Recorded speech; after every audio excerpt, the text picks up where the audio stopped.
Welcome to the Face the Music podcast. What is up, everybody? My name is Matt, and I'm your host. On today's episode, we have the Week 17 Top 10s, we visit some music news and show promotion, and my special guest this week, Long Island's newest metal band, Bleed the Gods.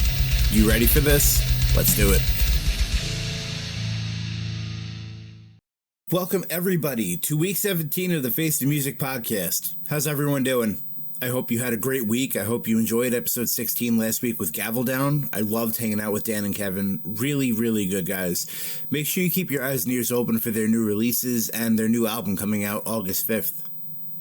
Got a lot going on in the Face the Music camp lately, guys. I've been sitting on some cool shit for a little bit now, and I'm super excited to finally let you guys in on it. That starts now. So first, I've had an overwhelming response for interviews. Thank you, guys. If you want to come on the show, hit me up. My mid to late summer schedule is looking mostly free, so let's talk metal. Come on, promote your band, let's hang. Either shoot me a message on Instagram or email me at theftmpod@gmail.com, whatever's easiest for you. Next up, MGR Fest. We're I think 5 or less weeks, it might be 5 weeks from the Saturday, away from the festival. So for those that don't know, I'm one of the vendors there, but I will be doing a special MGR Fest episode of the podcast with the whole crew of Moon Groove, leading up to that festival. So, as I said, you know I'm one of the vendors, you know I'm going to have giveaways, I'm also going to be selling things like shirts and an exclusive MGR Fest hot sauce made by yours truly.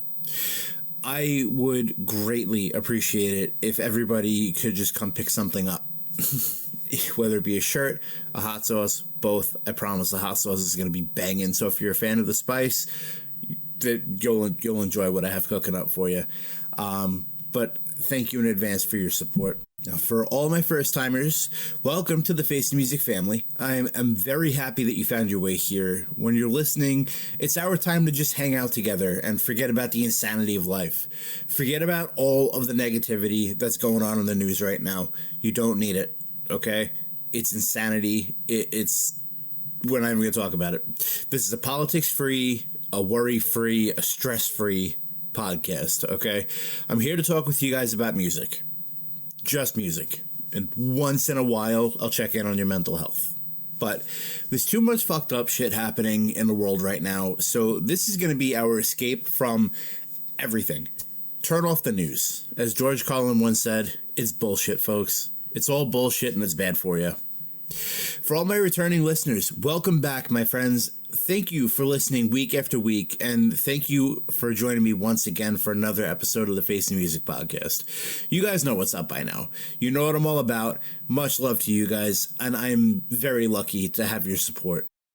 Whether this is your first episode or your 17th, I am humbly and kindly asking for your support.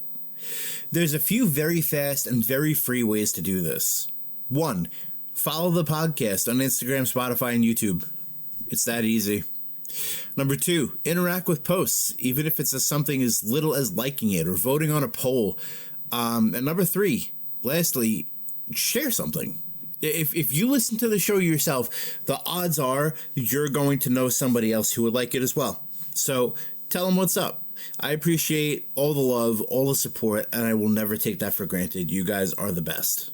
I started this podcast 14 weeks ago. It's new-ish, but it is a product of a major life change, losing my job. Now, I have talked about this a little bit on the show here and there. Yes, it is still very upsetting all these months later. It was a very traumatic thing for me, truthfully. It wasn't just a job, it was something I gave my heart and soul to for a very long time, and it set back a lot of the positive changes that were in motion for my wife and I this year. To keep it 100% honest with you, I was extremely depressed, my anxiety was through the roof, and I had no idea how to make the next move. I found a lot of solace in starting this podcast. It helped me talk it out, to let go of what was keeping me down in life, and it allowed me to grow and discover a bit more about myself. Very much like seeking therapy. A therapist will listen to you, they will ask questions, and they'll help you see things from a new perspective. They can give you advice and techniques to help make positive changes in your life. BetterHelp is the sponsor of this video, and they're on a mission to start making therapy easier. Fill out a questionnaire and you'll match with a therapist in as little as a couple days. Easily switch therapists at any time at no extra cost if it's not the right fit for you. With over 7,000 reviews and a 4.3 rating on Trustpilot, BetterHelp is a platform that you can trust. Click the link in the description or go to betterhelp.com/facethemusic and get 10% off your first month of therapy. Thank you to BetterHelp for sponsoring today's video. I appreciate what you do for so many people. Being as May is Mental Health Awareness Month, it is very important. This month as well as every month, by the way. I'm an advocate for taking care of your mental health 12 months a year, 365 days a year. It's so important, guys. It really is. Find an outlet. If you don't have an outlet, talk to somebody. If you can't talk to somebody, please go higher. Go talk to a therapist. There's no shame in it. There should never be shame in it. It's not a stigma. You need to take care of you. Always remember, you have to put on your own oxygen mask before you can help somebody else. This week's top 10, we hear from Tethered, Prey Upon, Senseless, and we're going to throw it way back with some late 90s, early 2000s nostalgia with Spineshank, Element 80, 36 Crazy Fists, Kilgore, Silverchair, Motorgrader, and Lollipop Lustkill. If you're new to any of these bands, I am truly jealous that you get to experience them for the first time today. If you're already familiar, this is going to be an awesome trip down memory lane, so let's jump in. As always, you're going to hear all the clips from the top 10 on Spotify episodes, but unfortunately, YouTube snitches if you want to upload music, so I'm sorry, but the clips will not be featured in YouTube. That's not to worry, though. You can still listen to the full songs on the Face the Music Top 10s playlist over on Spotify. As always, the code will be at the end of the top 10, and it's also, anytime you want to listen, right in the link that's on all of my socials. Top 10 of week 17, let's get into it. Number 10 this week out of Long Island. I couldn't think of a better band to start off this week, considering they perfectly capture that late 90s, early 2000s metal sound. Prey Upon has been around for a bit now. I featured them before on the show as well with their song Bojangles. Prey Upon are hardworking, great sound, they groove, they're fun, they're great live. Shout out to Mike, I miss you, dude. Number 10 this week, this is Prey Upon with Deceiver.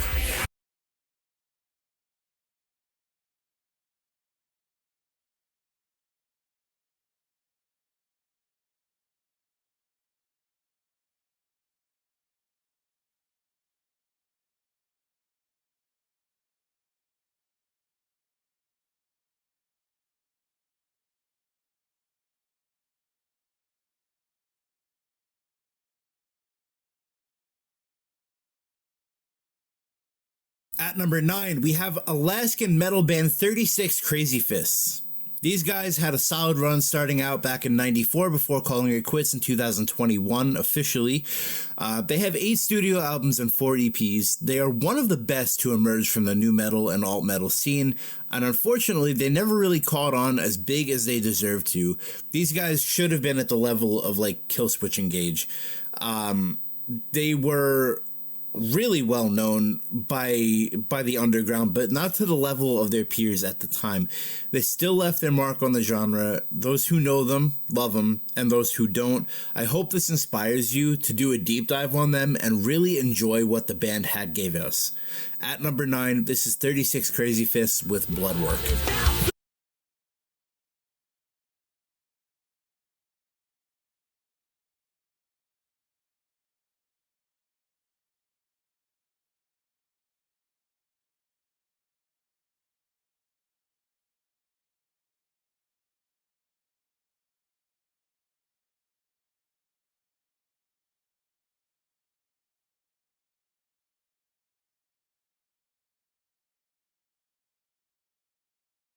Number 8, we have Senseless out of Long Island, New York. Senseless is a hardcore band. Their first release on Spotify shows it came out in 2017. Unfortunately, there's really not a ton of information on these guys, but they are a great band with a great sound to them. You can catch them at the Path We Choose EP release show that's coming up actually this week, June 26th. At number 8, off of their 2023 EP, Jiko Hakai, this is Senseless with Face Taker.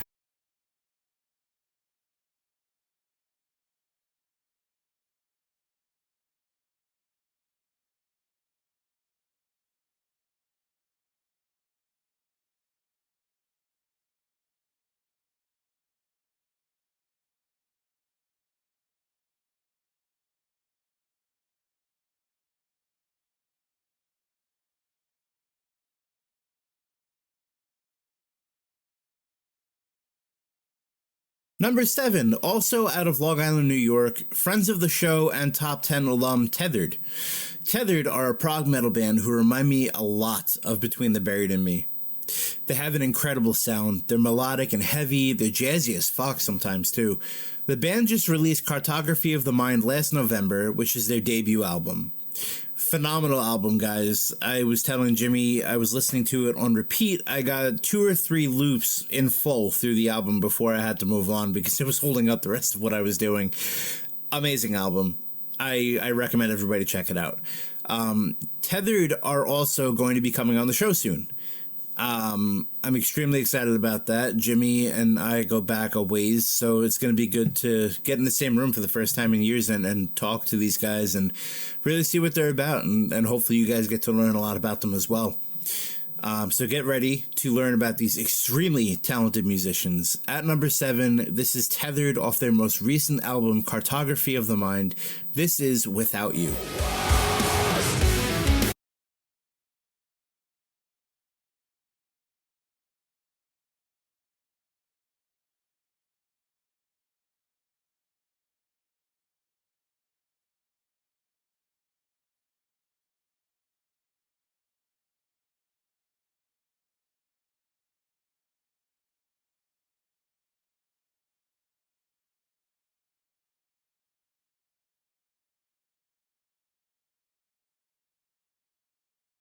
Number 6.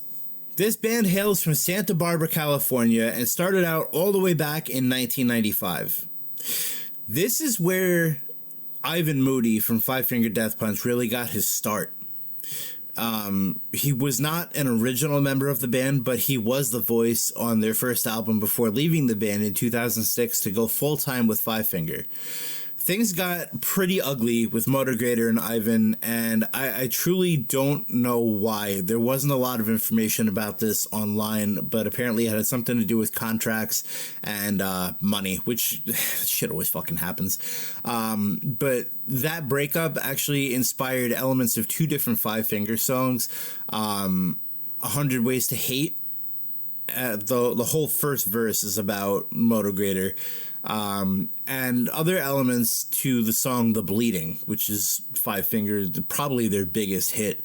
Motogrator, as it were, though, were a new metal band whose sound was based around their creation of this unique instrument that they invented, which they called the Motogrator. This was designed with industrial cables, guitar parts, and other different components to produce a low distorted bass sound. It's an integral part of their live show as well. They have this instrument on stage with them.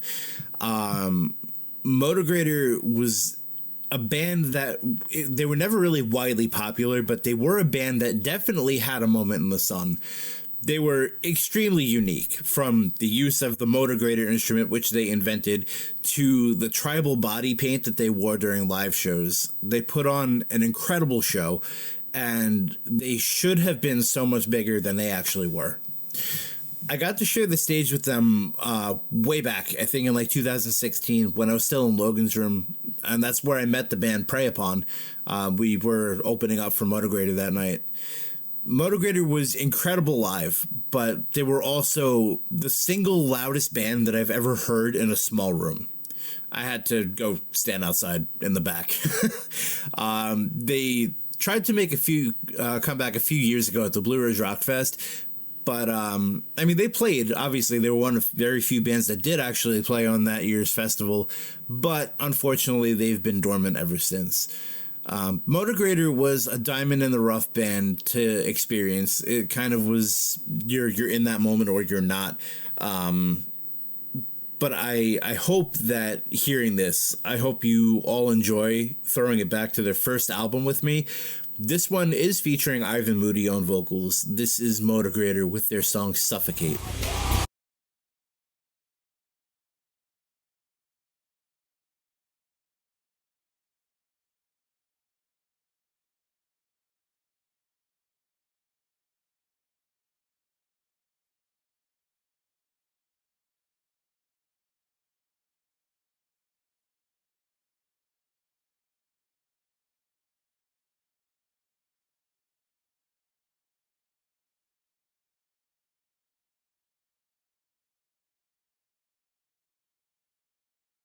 Coming in at number 5, we have Australian hard rock band Silverchair. They started in 92, and by 94, they were blowing up after winning a competition by local radio station Triple J. They were signed to Murmur shortly after, and they went on to become very internationally famous. They sold over 10 million albums worldwide. The band would eventually go on hiatus in 03, and they had one very small reunion in 05, which then sparked the band to begin working together again, which led to their fifth album called Young Modern in 2007. Their reunion would last only another few years, when they would go on one final hiatus in 2011 with no mention of a return ever since. In 2020, vocalist and guitarist Daniel Johns posted a picture of himself playing guitar, which got fans to believe that a reunion was possible and or imminent. But Johns was quick to shut that down, stating that he confirmed the band is done, but he's going to continue writing music on his own, but he also has no intention of playing live again. He also stated that while Silverchair was active, he took a lot of abuse from the fans for his association with the band, which also took a toll on his mental health. And now, this is something, again, I was not able to find a lot of information on. Being bullied by fans is something that's become more prominent in music lately. It's had more of an effect on artists lately. But back then, I don't recall hearing much, just, from word of mouth. But even looking it up, I don't really understand that. There's nothing I was able to find that clarified why he was getting shit for associating with the band. So if you guys know, let me know. Drop it in the comments. Tell me. I'm curious if you could find anything out on that. But he did say he'd be open to working with his former bandmates again if they were open to the idea. But that would not be to reopen Silverchair, as it were. It would be a new project as far away from Silverchair as possible. Silverchair were a great band who's still worth listening to all these years later, and I encourage everyone to check them out. At number 5 this week, this is Silverchair with Slave.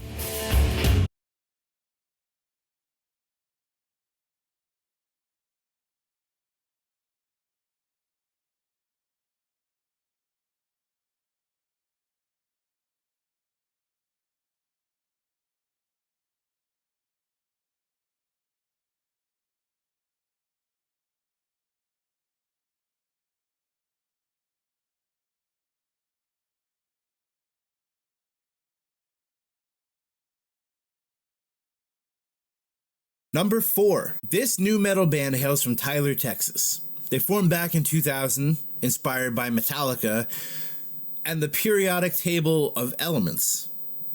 Now, specifically, the heaviest metal on the periodic table, Mercury, the 80th element. The band is called Element 80, and the singer David Galloway came up with the name for this band sitting in 9th grade physics. The band launched their first album in 2003, self-titled, which also launched the band's first hit, Scars, the Echo song. Off the same album would be the band's song Broken Promises, which is what launched this band, really. It was featured in Need for Speed Underground, which anyone that I've ever talked to in my life about the band Element 80, because when I found out about them, I told everybody about them. They were the best band that I had never heard of before. A lot of people knew them just from Need for Speed, so it was kind of funny because I had never played the game, so I never had that exposure to them. I found them randomly on a Shinedown Pandora station one day. But yeah, it's cool that people actually knew about them. I felt like it was okay to be last in line at that point. But I was also the one that could name more than one song. So, that album would also contain a lot of the fan favorite songs that they would be growing their career from, like Pancake Land, Rubber Tooth, and Flatline. In 2006, they would follow up to that debut album with their release, The Bear. This album was so incredibly groovy and heavy. I can go for days on this band. They're just phenomenal. The musical ideas are incredible. The way they write is incredible. But yeah, I won't do that to you guys. They came back for a minute in 2023. They did some shows around Texas. They released a new album entitled AD. E80 has been pretty quiet over the last year or so, but I'm hoping that they have some wheels in motion for at least a tour. They're, again, the best band that I never got to see. The number 4 song of the week for week 17 is the first song that you hear off of The Bear. This is Element 80 with Gun Truck.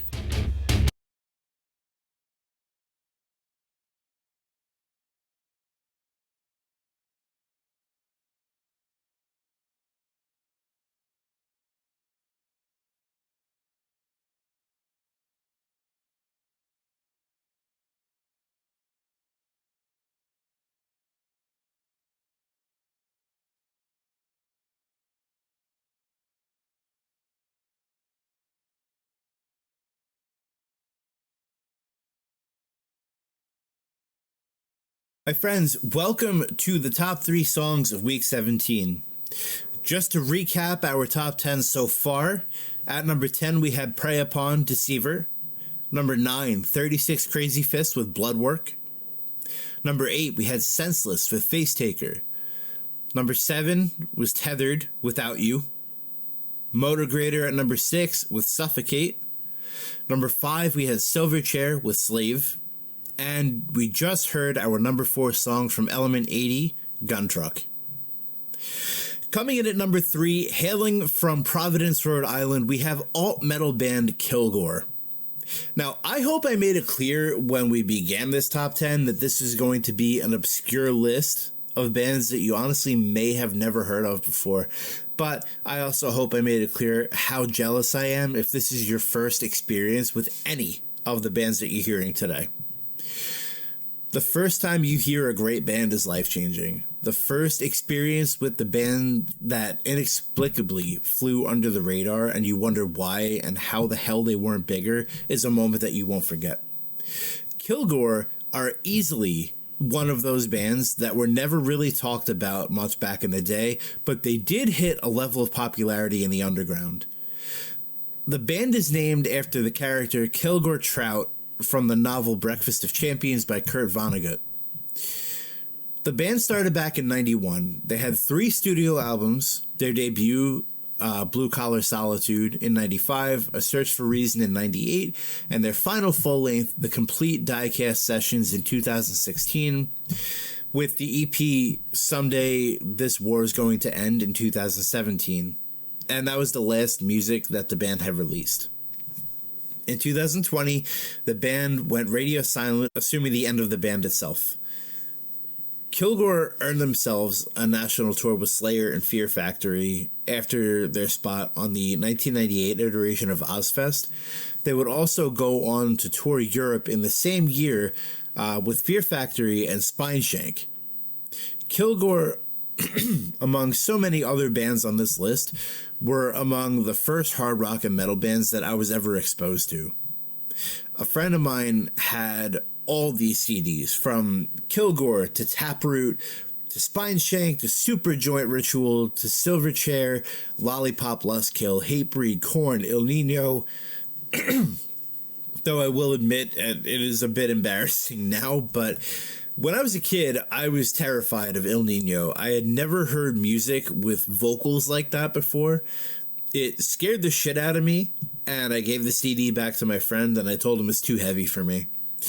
I thought full well that I was going to get possessed, but I have come a very long way since then. We would sit in his room, though, and we would just listen to these albums nonstop, and it was the best. Kilgore is a band that I even forgot for a while until I was doing this top 10, but once I was throwing this together, I put them on, and it took me right back, like legitimately, place and time. I still remember the posters on my friends' walls. At number 3 this week, though, this is Kilgore. Enjoy. This song is called Never Again.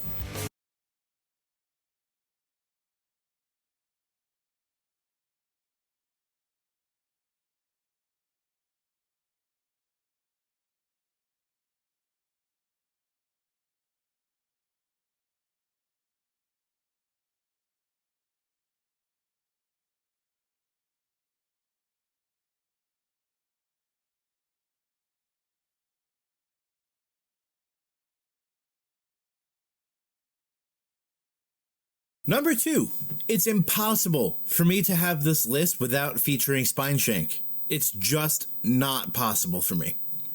As I mentioned a minute ago, this was among a lot of very formative bands for me. The Height of Callousness came out, and it was one of those moments that from the second it started, I was hooked. One track in particular had me in a vice grip. It was the song Synthetic. The song, the video, the whole thing was so different from everything else. Their sound was like if Static X and Power Man 5000 had a kid. It was high energy, it was angry, it made you just want to move. Even now, listening to this song, just making the top 10 this week, my blood is pumping right now. Spineshank began posting on Instagram earlier this year, January 25th of 2025, to talk about the 25th anniversary of the Height of Callousness. Only 5 days later, the announcement was made that Spineshank was officially reuniting for Louder Than Life Fest this year. And then Incarceration. And then Aftershock. And then a UK and Ireland tour with Drowning Pool and Head PE for this November. And then a US tour announcement, co-headlining with the Union Underground, seeing Union perform An Education in Rebellion in full, and Spineshank performing The Height of Callousness in its entirety with support from Edema. I wish that was coming here. I wish it was coming to New York. Right now, it's only Midwestern dates, but let's hope for a 2026 East Coast run. I will lose my fucking mind at that show. At number 2, though, this song is Spineshank Synthetic.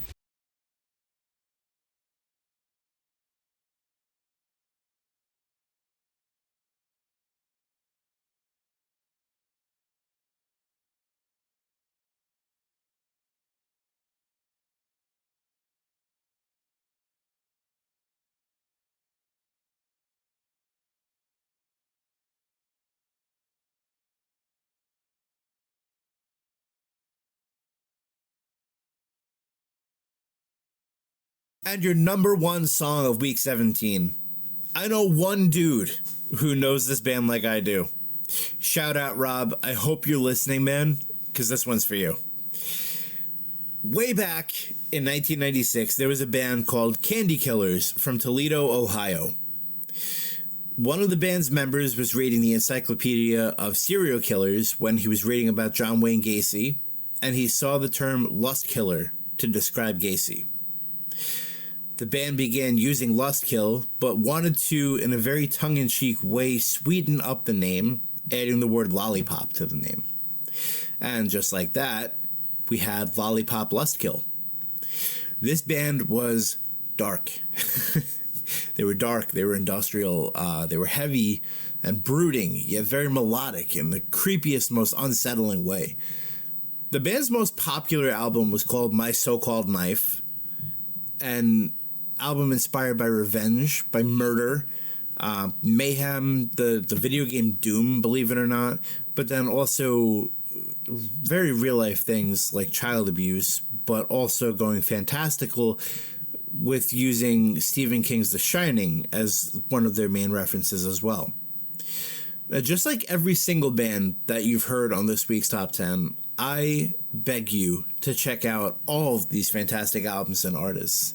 But the number one song of week 17, this is a song I'm excited about. I hope more people know about this band than I think do, but I'm also hoping that if you don't know, you put them on immediately.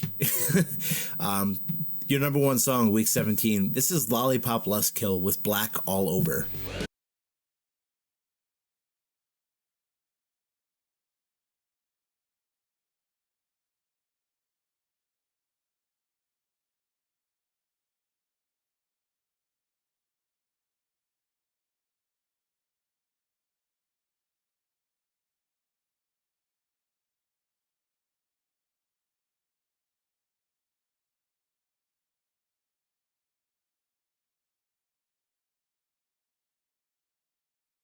You can check out the full songs on the Face Music Top 10s playlist on Spotify by either searching or scanning the code that is on your screen now.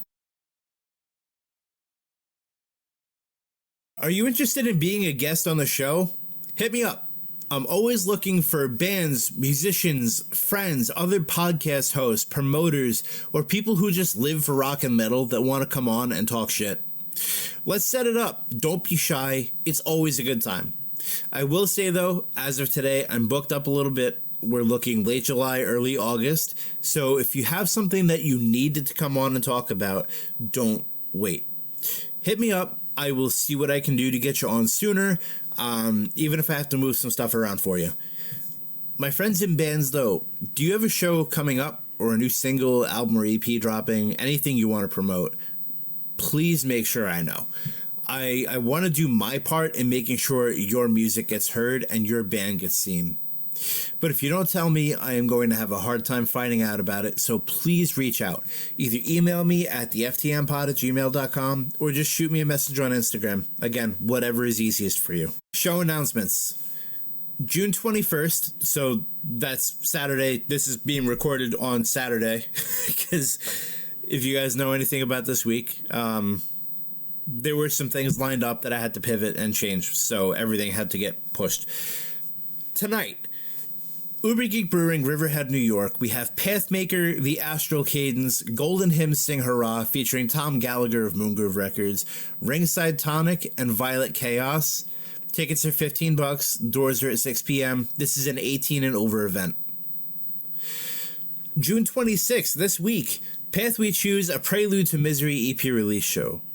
This will take place at Amityville Music Hall, Amityville, New York, featuring Hostile Intent, Summon the Plague, Dead Within Days, Senseless, and the boys themselves, Path We Choose.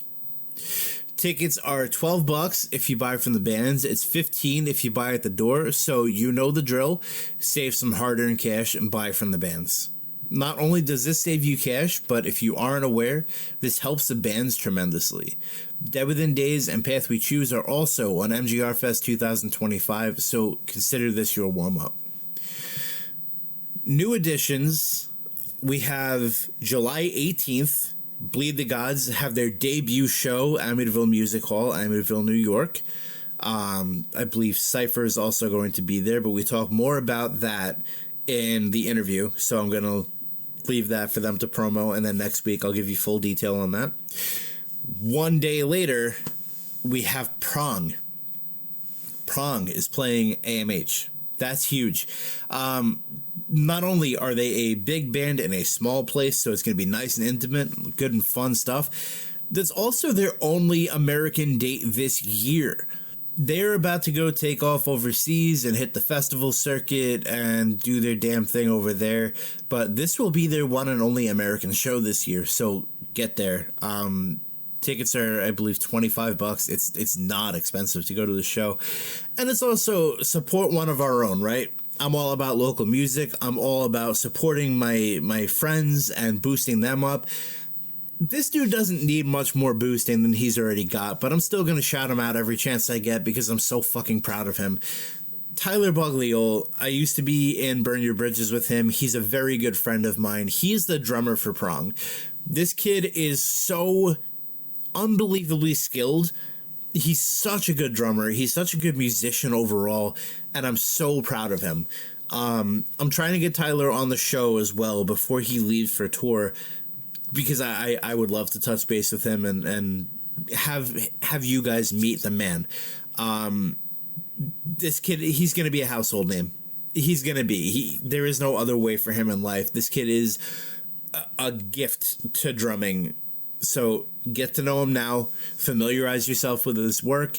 Tyler, dude, come on the show. You know I'm begging you to for a while now. So let's put it together before you go overseas. But please go check out Prong July 19th at AMH. July 26th, Moongroove Records hosts MGR Fest 2025. This event will take place at Ubergeek Brewing in Riverhead, New York. The whole thing kicks off at noon and goes late into the night. This event will feature local artists and touring acts. There's going to be plenty of vendors, activities, games, food trucks, and much more. $25 if you buy ahead of time, $30 at the door, so make sure you save yourself some cash and buy early. Your vendors for MGR Fest 2025 are Rift Haven Audio Recording Studio, Floating Forest Pedals, Safe Haven Music, Moncherie Sugary, Burnworks Unlimited, Gallagher Baked Goods, Katie Crafts, the Maui Chop House Food Truck, the El Amor del Caribe Caribbean Love Food Truck, and yours truly, the Face the Music Podcast. I'll have a table and tent set up with some cool stuff for sale, including a one-time only limited supply MGR Fest hot sauce. I'll have shirts. I'll have some other cool stuff going on too. Going to be doing a raffle or two. I'm going to have a mobile setup for full coverage of the festival, so come on by and say what's up. Maybe cut a promo for the show, but make sure you get there bright and early. A music festival would be nothing without your bands performing.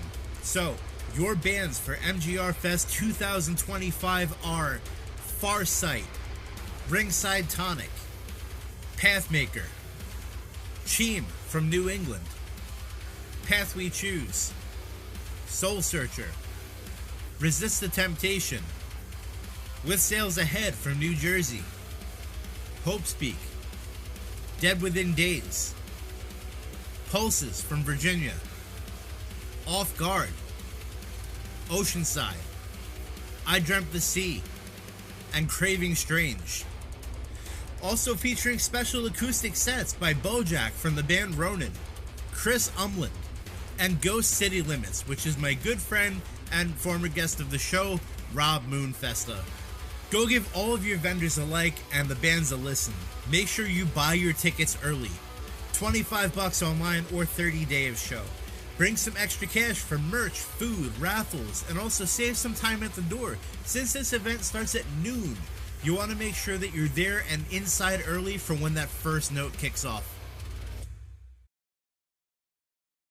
All right, so we're going to go back into some music news. I know I took a couple weeks off from it. Just there was nothing really all that interesting, but there's some stuff that I feel like, we should talk about. First and foremost, Ozzy Osbourne's last show ever is July 5th.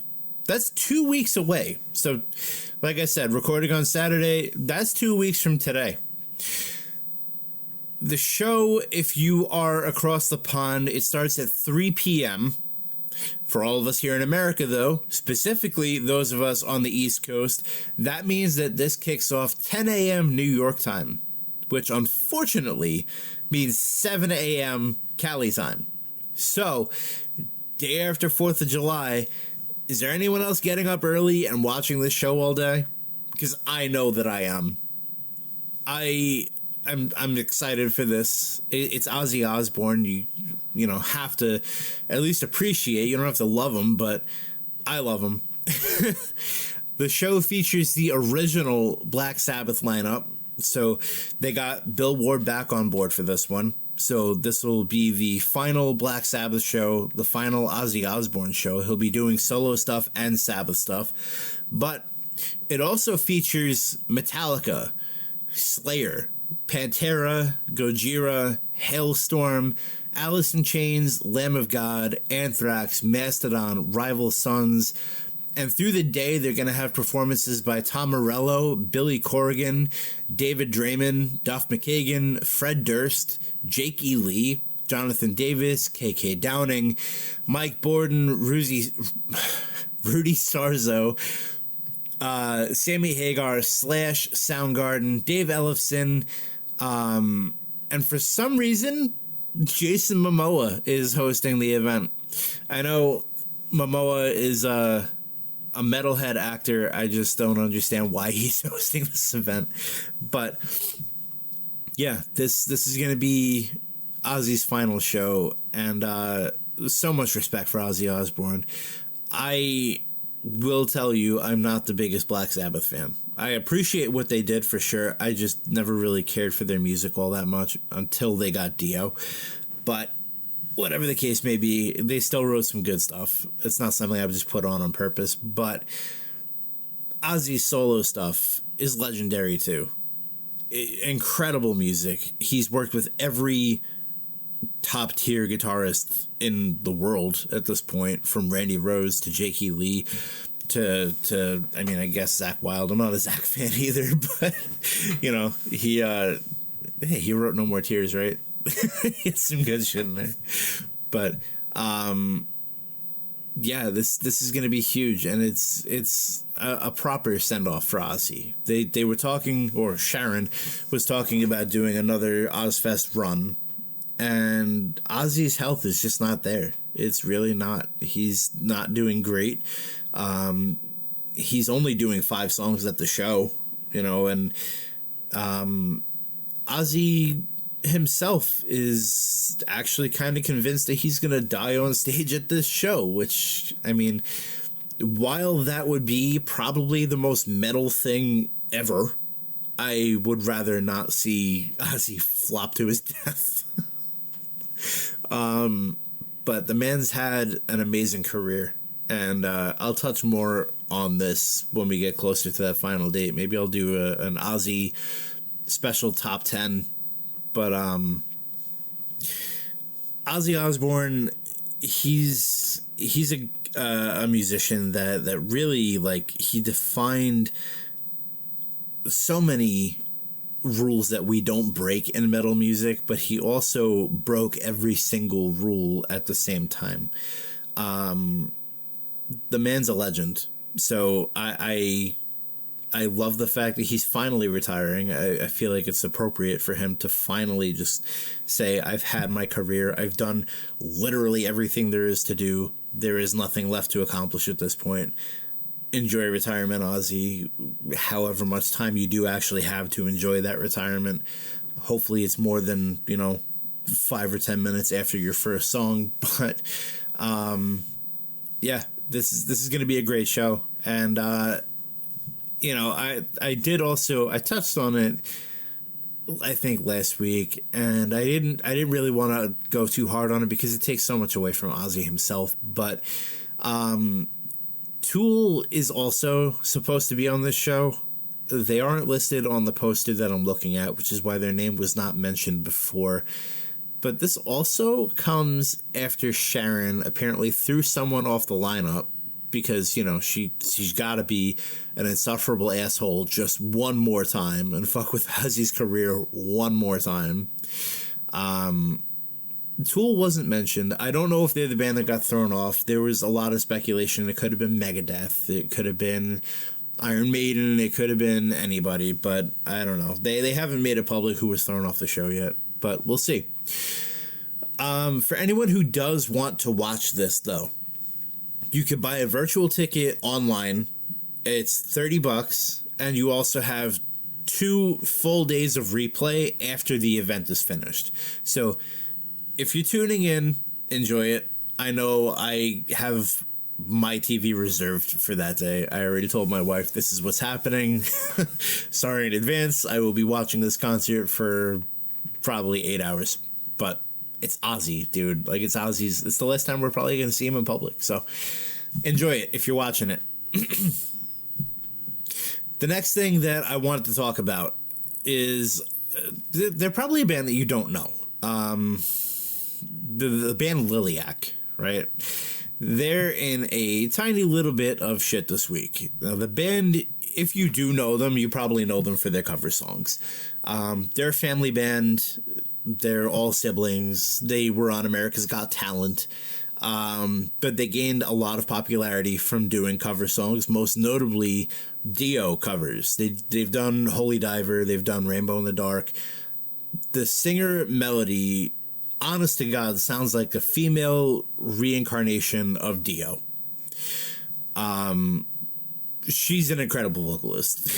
She really is. The whole band is so talented. The guitar player Sam is phenomenal, and it sucks to say all this right now because I do have high praise for this band. I do think that they're insanely talented, and they're so young. They've shied away from covers in recent years, and they began putting out like dominantly original material. Every now and again, they'll sprinkle in a cover. But this past week, Liliac released a snippet of their new song called The End, which drew a lot of unwanted attention once people started realizing this is not their song. It's a song by the band Ghost Static under a completely different name. Ghost Static is claiming Liliac stole his song. Now, we see a lot of this happen in music, right? There's an artist that's like, oh, they stole that from me. It was, I wrote that song 30 years ago. And then it turns out like it's something that doesn't sound anything like the song. It's not their song. They're just trying to get their 15 minutes. Well, in this case, unfortunately, if you put them side by side, Liliac stole the song. The snippet they posted is identical to the Ghost Static song. Liliac made an apology. They said they will not be releasing the song. However, they did get this from the website Splice, which offered this song as a royalty-free sample and can be legally used for sampling in songs. After getting caught with their pants down, they said it was a cover song, but not an original, and that they would not be releasing it. Now, I would love to just take that at face value and say, sure, they were doing a cover. But when you do a cover, you don't rename the song, and you always credit the original artist. So this was a massive oversight by the band, but it goes to show you, especially in 2025, with the internet being the best detectives on the planet, with AI being what it is, you really have to keep your head above water.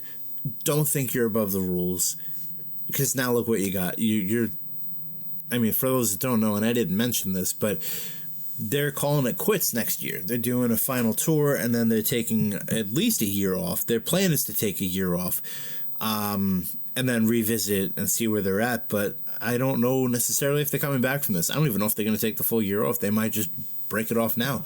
They canceled the European tour. They're not releasing the song. They're it looks to me as though they got caught and now they're walking away with the tail between the legs. And as I said before, this band is really, really talented. They are really talented. So I would hate to see them have to go out like this. But to any band out there that's doing something without at least crediting the original artist, like, do the right thing. you're not above it. You're not going to be the one to say, "Oh, well, no one's going to notice." Someone's going to notice. Someone's always going to notice. I mean, it happens frequently enough now where if you put something on the internet and you're doing it fraudulently, you're gonna get caught. So don't think that you're above shit. If you're doing a cover, you have to keep the original name of the song. You have to credit the original artist, and you have to call it a cover. It's that easy. If you're stealing an idea, right? Like last week, I said I was doing an idea based on Loudwire, right? I didn't come up with that. I didn't. It's a really good idea, though, and I want to do that on a local level because there's phenomenal musicians in this local scene that I think should be showcased, and I want them to show their talents off a little bit. And it's also a relatability thing, so I don't think that it's a thing that Loudwire should necessarily lay claim to, but I'm not claiming that I came up with the idea either. So I would like to find out what they call it. I definitely want to credit them. I've shouted them out every part of that way. And, so far I'm the only submission on that. I have other people that are working theirs out, but in no way, shape, or form is that an original thing. And I will tag Loudwire in it when we start doing it up. But yeah, it's just one of those things that, like, if you feel like it's something that you can get caught with, if you have a guilty conscience about it in any way, shape, or form, if something in the back of your head says that's wrong, it's wrong. Just do the right thing, guys. It's that easy. Lastly, I did want to touch on this real quick because it is sad, and I hate reporting on the sad shit, but this is a big one in the metal community. Hatebreed guitarist Wayne Losnack was forced to leave the band's current tour after experiencing some health concerns at Download Fest.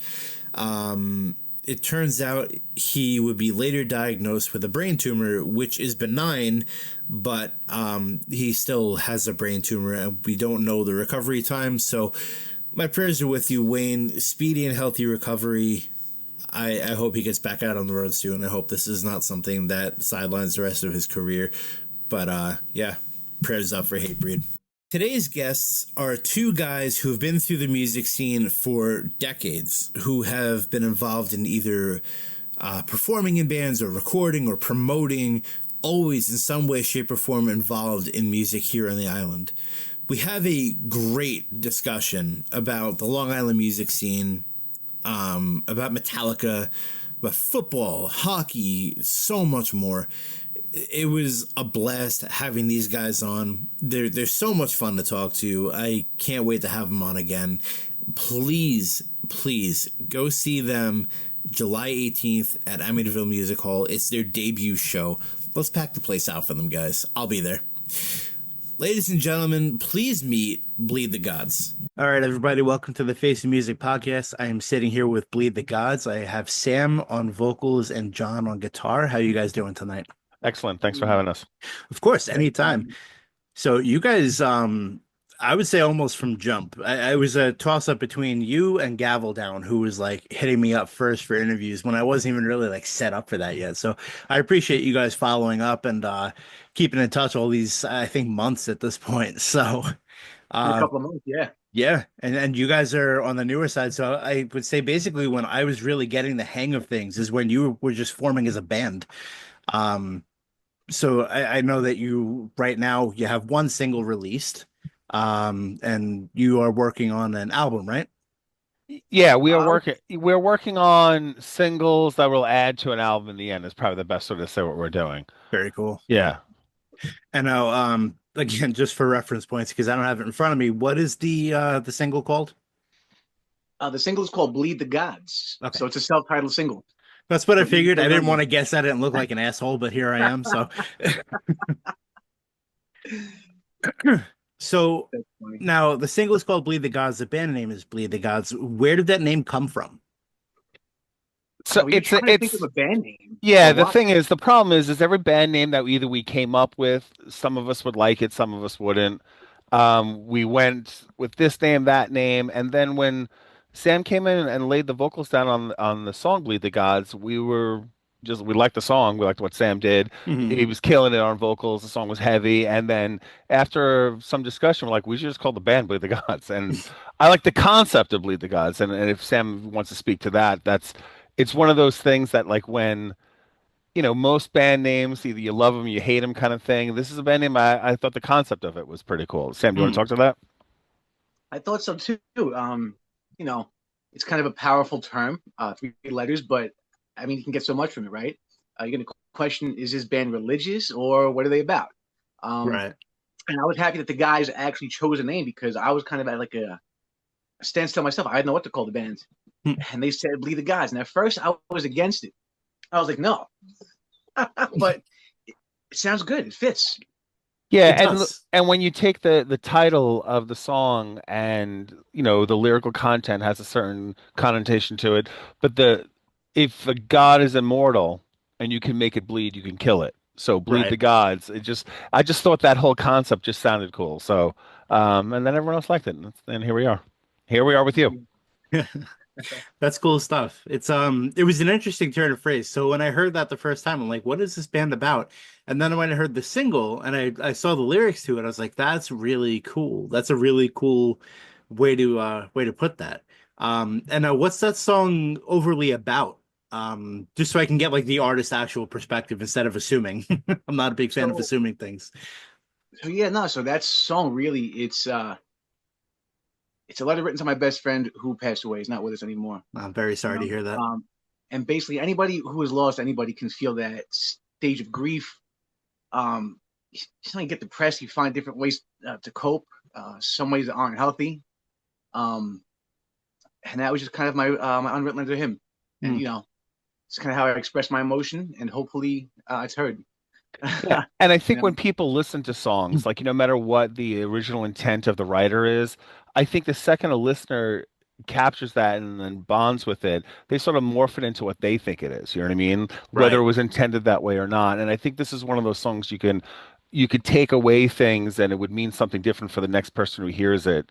And the idea that if I would do anything I could to maybe have another minute with that person, it could be very powerful for someone who's going through grief.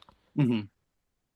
So I will share this with you guys. I um my cousin passed away a long time ago, I'm sorry, man. 2012.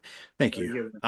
He was also like my best friend. So I have been trying to find the words to put into a song to write for him since 2012. It is 2025. I have not found those words yet. So my hat goes off to anybody who actually is able to channel that and get those emotions out because that's such a hard thing to write about. It's one of the most difficult things to process, even mentally, let alone put it on a piece of paper. So Yeah, that's that's a tough topic, and I yeah. think everyone goes through it their own way, and depending on how close the person was and how if you've gone through it before and what, it's sort of how you end up on the other end. I usually, when people go through that, I usually try to say, like, I hope you find the strength to make it to the other side of this. Do you know Mhm. what I mean? Because no matter what you do, it's like helpless feeling, and it could be very emotional. And, I remember even when Sam was doing the vocals on it, I could see it in his face. Like, like I didn't want to talk to him like a couple times. Like I'm just let Sam do his thing and like, Oh, listen, I'm not gonna lie, I was crying doing yeah, that yeah, song. just It's I'm one of just the, gonna one we're of the not hardest gonna things have a I've ever had to conversation. do. We're just gonna lay it down and whatever raw comes out is how we're going with this on this one. You know what I mean? Sometimes that's the best take. Yeah. Yeah, he did a great job. Now John really knows how to bring it out, and he just kind of went with the flow at first. And I told him specifically that I want people to feel my emotions. So I said, if I'm crying, I said I want them to hear that. Mhm. Yeah, And he and did a you great and job of again, really bringing it yeah, out. I think when you listen to his voice, you could hear it in it.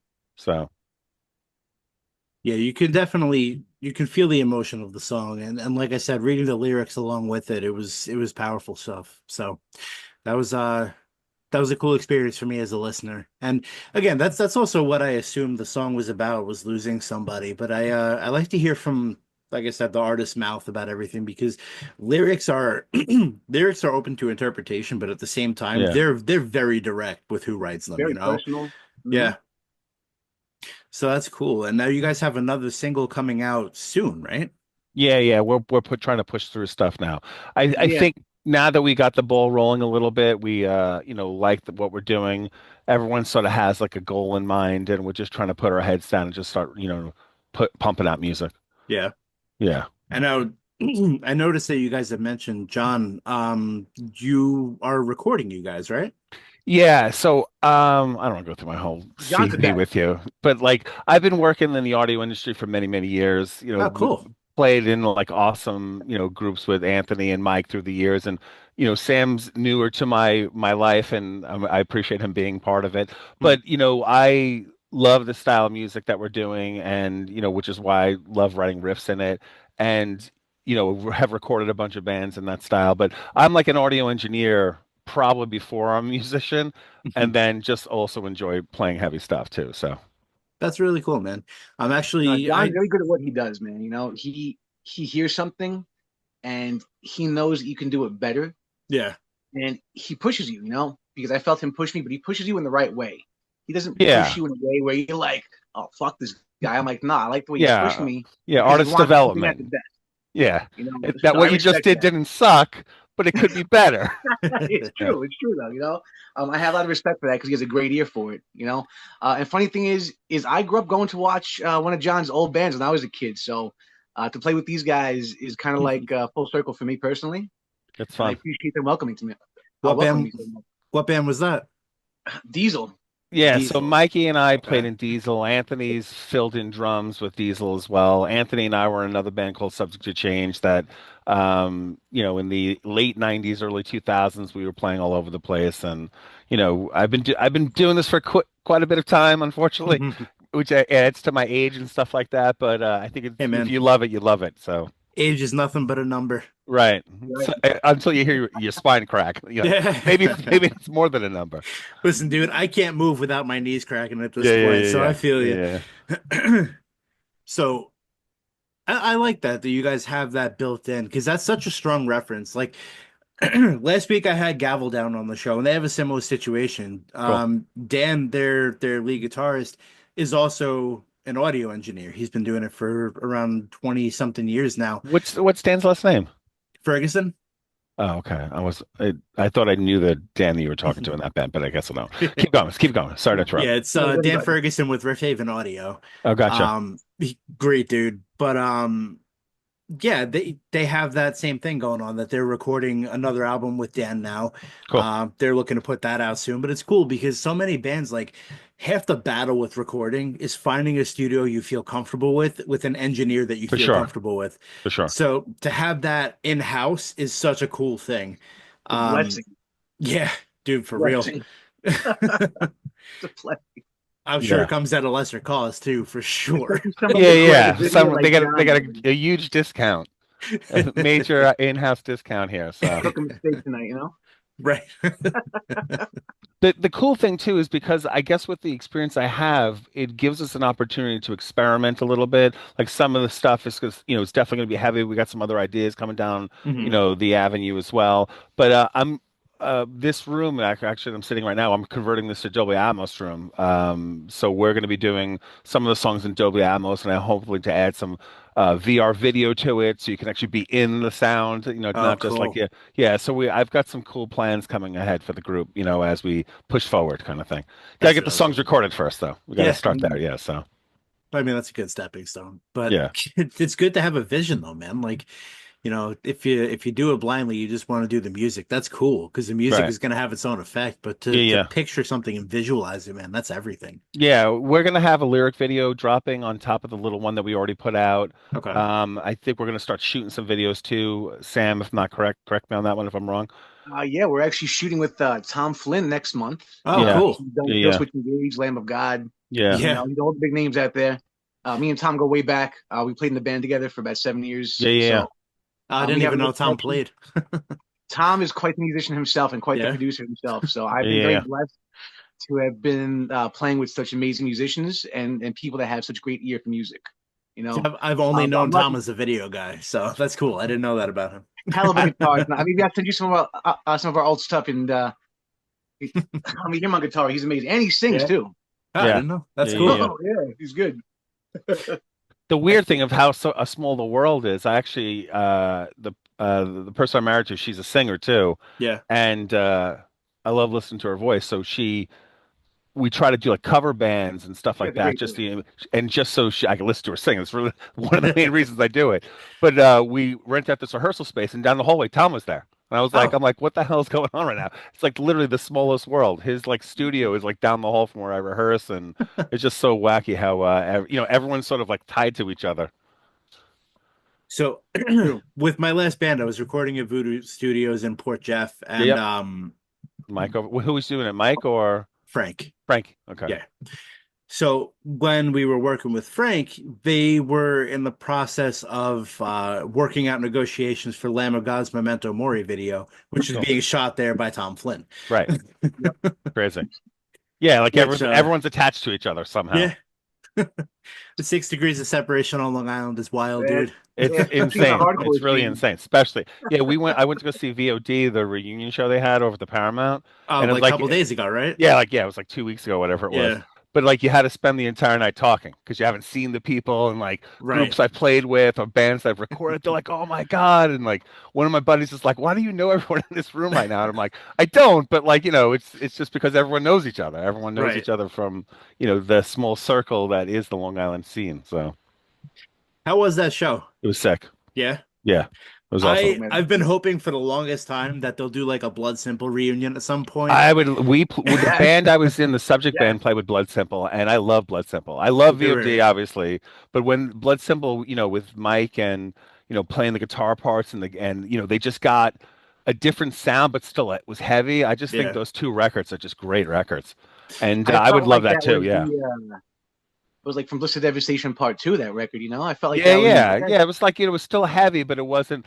I it was think a so lot of good. the people too, they wanted VOD to be VOD, like just Yeah. whatever that means to anyone. That I think you get it. But like when Blood Simple came out, there's like songs in there, and they had like great heavy parts, and I just think those two records. I think I've listened to those records like a billion times because I think they're so Same. good.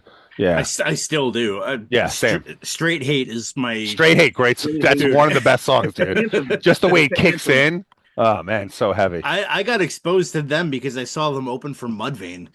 Like Yeah, Yes. yeah, that's funny. Oh my I God, wasn't Irving expecting Plaza, right? shit. Yeah. Yeah, Roseland, I think. I It's the gotcha. Roseland. Yes, like Yeah. 2005, 2006 around there. Yeah, Yeah. yeah, when Lost and I was Found at that came show. out. Yeah. Yes. Dude, that was a Yes. crazy show. With When Life of Agony and American Head Charge, I Yeah, think yeah, were yeah, there yeah, Yes. too. yeah, yeah, That was yeah. such a good night, man. Yeah, that was right before Head Charge's guitarist died too. It was Yeah. like Hmm. 2 weeks before. It was. Yeah, that was a Man. good night, man. That was a Yeah. real It good was a night. great night. Yeah, Um, great band. Great so combination. as it turns out, my mom ends up like going to work one day at this new job. She comes home and she's like, "Oh, I was telling my boss that you like metal music. He wanted to know about my family, and he's like, oh, if he's into metal music, he should check out my band if he hasn't heard of it already.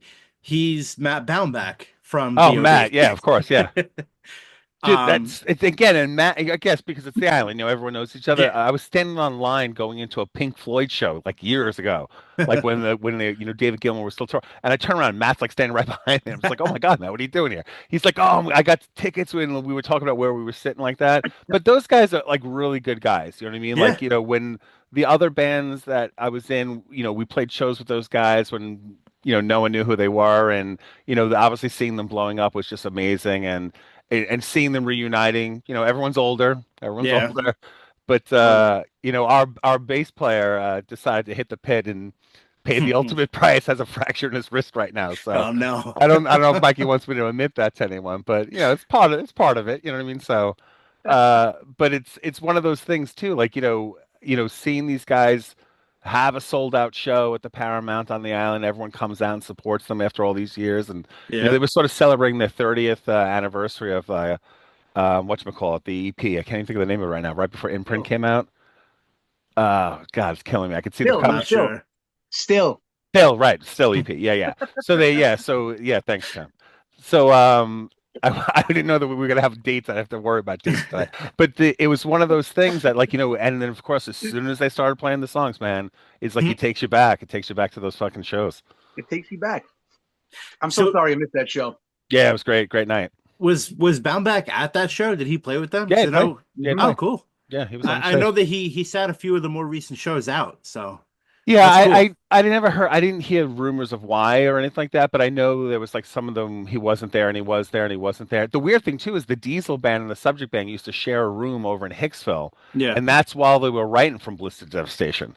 So they would down the hallway, you could hear all the songs developing over the course of weeks, and it was just like a sick time to be in that rehearsal area. It was like there was like 4 or 5 rooms down there, and we had one, and we would split the room for the week, but like you could hear all the songs slowly going into what ends up to be from Blister's Devastation. They didn't play any of those songs. I was like, I still love that record, and like no songs came from it. They Nobody played, wants to hear that record yeah, instead of I you, still want to hear probably. it. On the I Table, it's still want to great. hear it too. Like those are great songs. I think my old band to that record, so I know, that's awesome. Big shout out to Matt Baumbach, by the way. He hooked it shout up out for to Matt. me. Yeah, Um, Matt, obviously my mom worked for him. He found out that I'm a huge Machine Head fan, yeah, and big fan. he hit up Rob Flynn and got me this like fucking like box set of Bloodstone and Diamonds with like Right. guitar picks and a wall flag and shirts and Dude, shit. that's sick. That's Dude, awesome. it was a crazy birthday gift. I was like, I can't believe he's got that hookup after all these years. But yeah, man, awesome dude. Speaking of Machine Head, their engineer, their live sound engineer, oh God, Mhm. I can't think of the guy's name right now either. I teach. I'm the chairperson of the audio department at Five Towns College. If you didn't Oh, know cool, that, dude. right? So so I'm doing audio like all over the place. But one of the things we had him come in and do a presentation because what show was it? Where they were in London, I think, where someone threw like a huge beer on the front of house console. Oh And within shit. like minutes, he had the monitor console unhooked and hooked up to front of house. Show goes on, Jesus. and there's like video of him like doing the whole thing. And I don't remember the time, but it was like some ridiculous amount, like 12 minutes later, they were back up and running or something like that. But so That's Machine cool. had a great group, of course, and that guy was super chill when he came to the school and talked to the students, and like it was great to sort of see his story and like hear about it. That's really cool, man. I actually recently I looked into going to Five Towns for audio. Oh, get out of Um here! Well, you would something have known me I've that. You would have known me before this moment. something that I really wanted to do, but like price wise doesn't make sense for me right now. So I I'm understand. actually Yeah, yeah. like starting to take online classes and shit to learn. But Well, yeah, Matt, dude. if you ever want to go over stuff, I say this to everyone I meet in audio because there's so much going on in my life that's just audio. Like Yeah. I've never not do audio. That's all I do. But if you ever want to go over stuff and Oh, stuff he like, by does. all means, reach out. Yeah, man, I would love that. Yeah, dude. Where do you live? Honestly. What town you in? Don't tell me Oh, what town. Tell me off off the camera which town you're in. I mean, I it is public knowledge at this point. It's all over my fucking socials. I'm in all right. West Islip. Oh, okay. So I'm out in Medford, So you guys are and close. Oh, all right. I just set this stupid room up just so I can not be in my house anymore and just do it Yeah. out here instead of traveling. So if you ever want to dip in, let me know. You Yeah, dude. playing guitar? I do, yeah. Guitar. I used to play drums more. I haven't played in years at this point. Nice. Bass. Sick. Yeah, a little bit Yeah, of everything. let's talk, man. Yeah, man, 100%. I'd love to come down and hang out. But yeah, that's cool, man. Small world shit. A good friend of mine, John, went through the music program at Five Towns a long time ago. Which John? Dabo. Oh, I This, know. this you do? Yeah. Dude, Everybody. I'm involved in Everybody. like every program there. So like there's like if they like 90% of the students I probably know who they are. Like it's just weird. Which is one of the reasons when you go to the Paramount, there's like a billion students there. So like you see them the whole time. And they're like, "What are you doing out?" I'm like, I'm allowed to go out once in a while. Yeah, I was in John's band, Requiem of Ashes. We actually did his recording project there. Oh yeah. Going Crazy. back like 2000. Yeah, it's a while now. 10? Fuck, yeah, probably 2010. Yeah, Yeah, yeah. It's probably around that Wow. time. we did a Trivium cover. Yeah, yeah, yeah. Yeah, it's funny. Yeah, that's what I'm saying. Small world. Yeah, dude, Small world. incredibly. Yeah. That's great. So now you guys have been in other bands, obviously. You're launching this brand new one. Um, this first show, are you guys nervous at all for this? Like, this is obviously something you've been around the block a bunch, but like you're building up to a brand new thing. So how's it making you feel? So me personally, I yeah, can't wait to have fun. yeah, yeah. I think I can't Um, wait. I mean, Yeah, I miss playing shows. Like, and I think Sam and I both agree that like even though that doesn't have to be a thing, you don't have to play a show. You know what I mean? I think if you're making music like this, you want to play a show. You absolutely. You want to Yeah, should. share. yeah, yeah. And I miss playing shows in such a crazy way that like I I'm not at the level of the people I'm about to reference, but like people who tour their entire lives and they stop touring like and go back to society. They're just like, wait, what do I do Yeah, now? And I'm not that person, but like in all the bands where I was purposely in multiple bands because I love playing shows. right. And when that sort of like slowed down and then stopped, if you will. Hmm. And jokingly, Diesel always does this, our unofficial last show ever, almost yearly, it seems like. But, it's one of those things that, like, when you go back and you play, you're like, damn, I fucking missed this. This is, like, amazing. And mostly because I just love the music. Yeah. I say this all the time, and I don't want to just chew your ear off with this before I got married and had kids, I would tell people I was dating, even the person I married, heard this out of my mouth. Like, it doesn't make a difference what you do for our marriage or if we decide to have children. It'll never beat me standing on a stage with thousands of people losing their mind while I'm playing. Yeah. Like, the first time I One stuck of the my best stupid feelings hand ever. up like this and watched the entire crowd do this back to me, I was like, this is like better than drugs. I don't have to do with drugs. I can just watch this all day. And then even though we have tied that feeling, it's not beating it. I'm not even joking about that because like, when people are into what you're doing Yeah. and again, we're just starting out, so I hope that we get to that kind of level where they're screaming the lyrics louder than you can amplify them. Like that's insane. Like I'm Hmm. getting chills just talking about it. And anyone who's had that experience knows exactly what I'm talking about. And again, I'm not at a stature like a machine head or anyone like that, but if all of us the together, Sam, Anthony, Mike, if we can get on a stage and sort of get some people to feel that way, where they're like cranking the volume Hmm. of their own voices collectively louder than we can amplify it, that's going to be insane. You know what I mean? Yeah. So I The miss best that shit. feeling. I miss it. What's I up, haven't Sam? played in 15 years now. I haven't played in 15 years. So Yeah.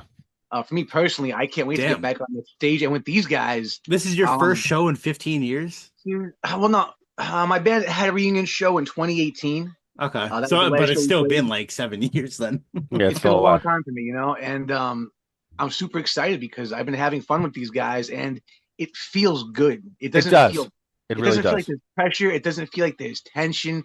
There's Yeah. no bullshit. It just feels good. That's the way it should So feel.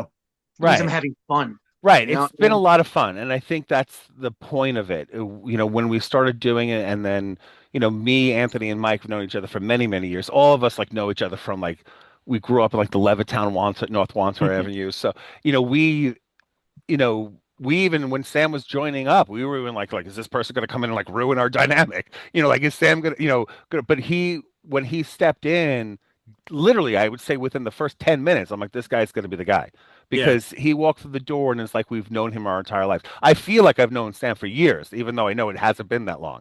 Only because just the been two conversations we've years. It has had, been 2 years now, though. I know, but like when you're in the first 20 minutes of meeting you, when you walked out that day, I was like, I think this is going to be the guy. And when you came over and recorded with me for the first time, Sam, I remember even saying to everyone else, I don't want to admit this to you. I don't want you to blow your head up or anything like that. But, I'm like, this guy is going to develop into something really special. And I think that's why this is going to work out well. And we laugh, have a great time together. There's no arguing. There's no pressure. If we don't get something done one day, no one's screaming, like, you got to get it done. You know what I mean? Oh my god! Yeah, Dude, so that's the way it should be. yeah, That's the way it should be every single time. You guys right. have a blessed dynamic if that's the case. Yeah, but do you know bands? Like, I've recorded bands where before we finish the recording, they're self-imploding. Yeah, You I've just you're watching it happen from a distance kind of thing. been No, but the there. best part is we all know that we have lives. We all have wives, kids. We have Yeah, work. Yeah. yeah. So shit happens. It's gonna Yeah, happen. some camps like You like know. the guys they wanted to be here tonight, but they couldn't be because just of what's going on in their personal lives. And like, we're like, that's right, Sam and I will jump in. That's Yeah. it. We'll jump in. Again, appreciate you having us. Of But course. it's one of those things that like, maybe we'll be back somewhere in the future with some more songs to talk about. Absolutely. It's funny you mentioned that experience of a live feeling and how it doesn't compare to anything else that you could experience. I don't think it Um, does anyway. I met my wife when I was in a band, Yeah, and I told her like there's very few things that I will feel that will be able to scratch that itch, and you're right, dude. I haven't been able to find anything since I stopped playing live that Yeah, has felt as good for the soul right. That as never getting on the leaves you. stage. That never leaves Agree, you. dude. You're I think preaching to when the I choir first met here. my wife, I told her, I want you to see me in my element Yeah. because that was me. That was me at like my full like 100%. Like this is who I am, Hmm. and I felt so good the first time she was able to see us live. My old band, we had a first reunion, and I know that she's not into metal, but she saw me, Hmm. and that was what I wanted. Because I'm like, this is a big part of who I am. And the fact that I'm doing this again, all these years later, and she's like, go out and do it, and go have fun. I'm like, fuck yeah, it's just so right now. Like this is the best I've ever felt making music, and um, it's got a lot to do with these guys, man. Like I said, we just have a nice connection. Yeah. Yeah, like we were rehearsing last night, and like even though we were going through songs and trying to work on some of the newer stuff and work out parts and stuff like that, in the in between stuff, we were just bullshitting like we've been like long lost friends that just got a chance to hang out. So I think that's a positive because I've been in other bands where there's like a member or two. You just like if that person would have fell off the earth tomorrow, I would be okay with it. We would find someone else. And I don't even mean disrespect to them. It's just like they had stuff going on in their lives at the time that wasn't focused on what we were trying to do. And I was a younger person, and I jokingly say this, but anyone who was in a band with me knows I was very aggressive. Like I had a goal, and like you were in my way, kind of thing. But I've chilled out through the years, and we have a little more fun now. And I think the other thing too that we You always can still talked be about aggressive. too. Don't let them kid you. Yeah, yeah, yeah. Is that is unfinished business. Like I still have like what we were talking last night. I'm like, next time Sam comes over, we should go there. I've got like a billion riffs, like 9 billion riffs. Like, that I've got into songs and I just riff, when I'm sitting up at night, I'm just like riffing out and trying to write something honestly that I think I would enjoy listening to someone else play. He says And these songs at 2 o'clock in the morning. yeah, I yeah. wake up. I'm like, Yeah, oh my yeah, god, yeah. I'm getting ready for work. I got Yeah, yeah, fucking yeah. emails. I'm like 2 songs. What? Yeah, yeah. Like you I think sleep? it was Christmas Eve. I'm like, guys, here's like three more songs. I'm not doing anything right now. Eve. You should be wrapping Christmas presents, man. Right, yeah. Well, yeah, luckily the person I'm married to already had that kid taken care of, so she's pretty cool. And it's funny that we're talking about that though. I knew her because we were recording together, and then through the years things worked out that we got together. But the first show she ever saw me play, we were opening up for Anthrax. And Oh, like she cool. was like like what do you mean you're opening up for Anthrax? I'm like, yeah, they're playing like a local show at the downtown, and we're going on, and That and would it was solidify packed everything for me house, too. and it's one of my favorite shows because we filmed it and stuff like that, but like the crowd was just like nuts. It was like a great night. So good times, good times. Dude, I'd marry you too if I said you open for Anthrax. Yeah, yeah. I'm not. I don't want to name drop. I just like that was the first show. So she came to the show and she's like, "What is that? Like, who are you?" Kind of thing. I'm just like, "Oh, I don't know for Anthrax every day. It's just this is the today." I feel like every band that opens for a notable act like that should brag the shit out of it. You know what's You you know what's are weird about that, Fuck yeah, you Matt? should. You definitely should. No, no, you don't You because should. You know what? It's a great feeling because you got to that level for a reason. So well, you so should. so that's kind of what I mean is that like at that moment you are officially a part of that band's history. That's something that you should always brag about. Say that you were there because there were so many other bands that could have been, but you were there. you're right, Absolutely. and I I agree. don't disagree with that statement. If you're saying it that way, I agree with you. But the one Facts. thing that as you start doing things, the more you do, the less I think you talk about it because you sound, like, oh, I did this, I did, you don't want to come across that way. I think I want to come across as down to earth as possible Yeah. so that, I feel like I could be approached by someone. Like we were playing a show with the Diesel Band and someone traveled from Maryland to see the group. They saw us like years earlier when they were a child, Wow. and he comes up to me. He's like, you're the reason I play guitar. And like Jesus, man. and he said it to me. I'm like, I'm gonna hang out with you for the rest of the night Yeah. just because you said that. Just because, like, I ran into my idol, and I almost had a breakdown. Which, by the way, was David Gilmour. And I was at Sony Studios when I ran into him. You got to meet David Gilmour? When I say I got to, Joe, we don't even have time for the story. We'll be here Dude, forever. brag that shit up. No, I no, love I'm not. David I'm not. Gilmour. It was the Doesn't first story. and only time I was starstruck. And when I say starstruck, I was like in my own head screaming on the top of my lungs. If I could have latched onto that man's ankle, I probably would have. I I need can't to even talk to you for the imagine, next dude. 10 hours.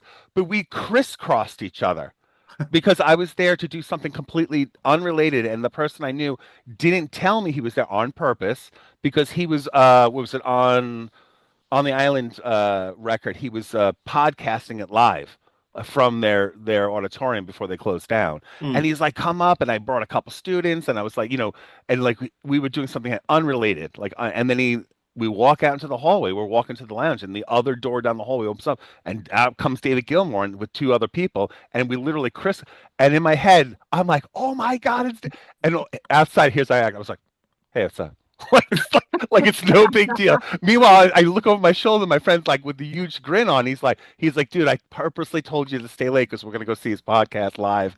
And yeah, I got to speak with him for 20 minutes and about 20 minutes. Other people were talking, but I got a 20-minute togetherness, and that's Dude, the closest I've gotten to my superstar idol, if you will. I promise you right now, if I ever meet James Hetfield, I'm starting every day by telling somebody that I met James Hetfield. So Matt, you're gonna hate this one. Ready, Matt? Oh no, you didn't. So when obviously Metallica was coming out, and if anyone knows Metallica from back in the day, and I've got a buddy who actually I just spoke with him just weeks ago. Has traveled the planet to see Metallica, and he has been to their houses. But like Wow. when back in the day when you would go see Metallica at the Coliseum or wherever, they would come out. Yeah. And they would hang out like we're hanging out right now, like face to face. I've got so many dumb stories about that time period because, and I don't want to mention any names of some things that have happened, but like, they probably could be arrested for some of them. But the not Metallica, the people that were there, other people. Statute of limitations. Right, exactly. But it's one of those things that like they were so chill.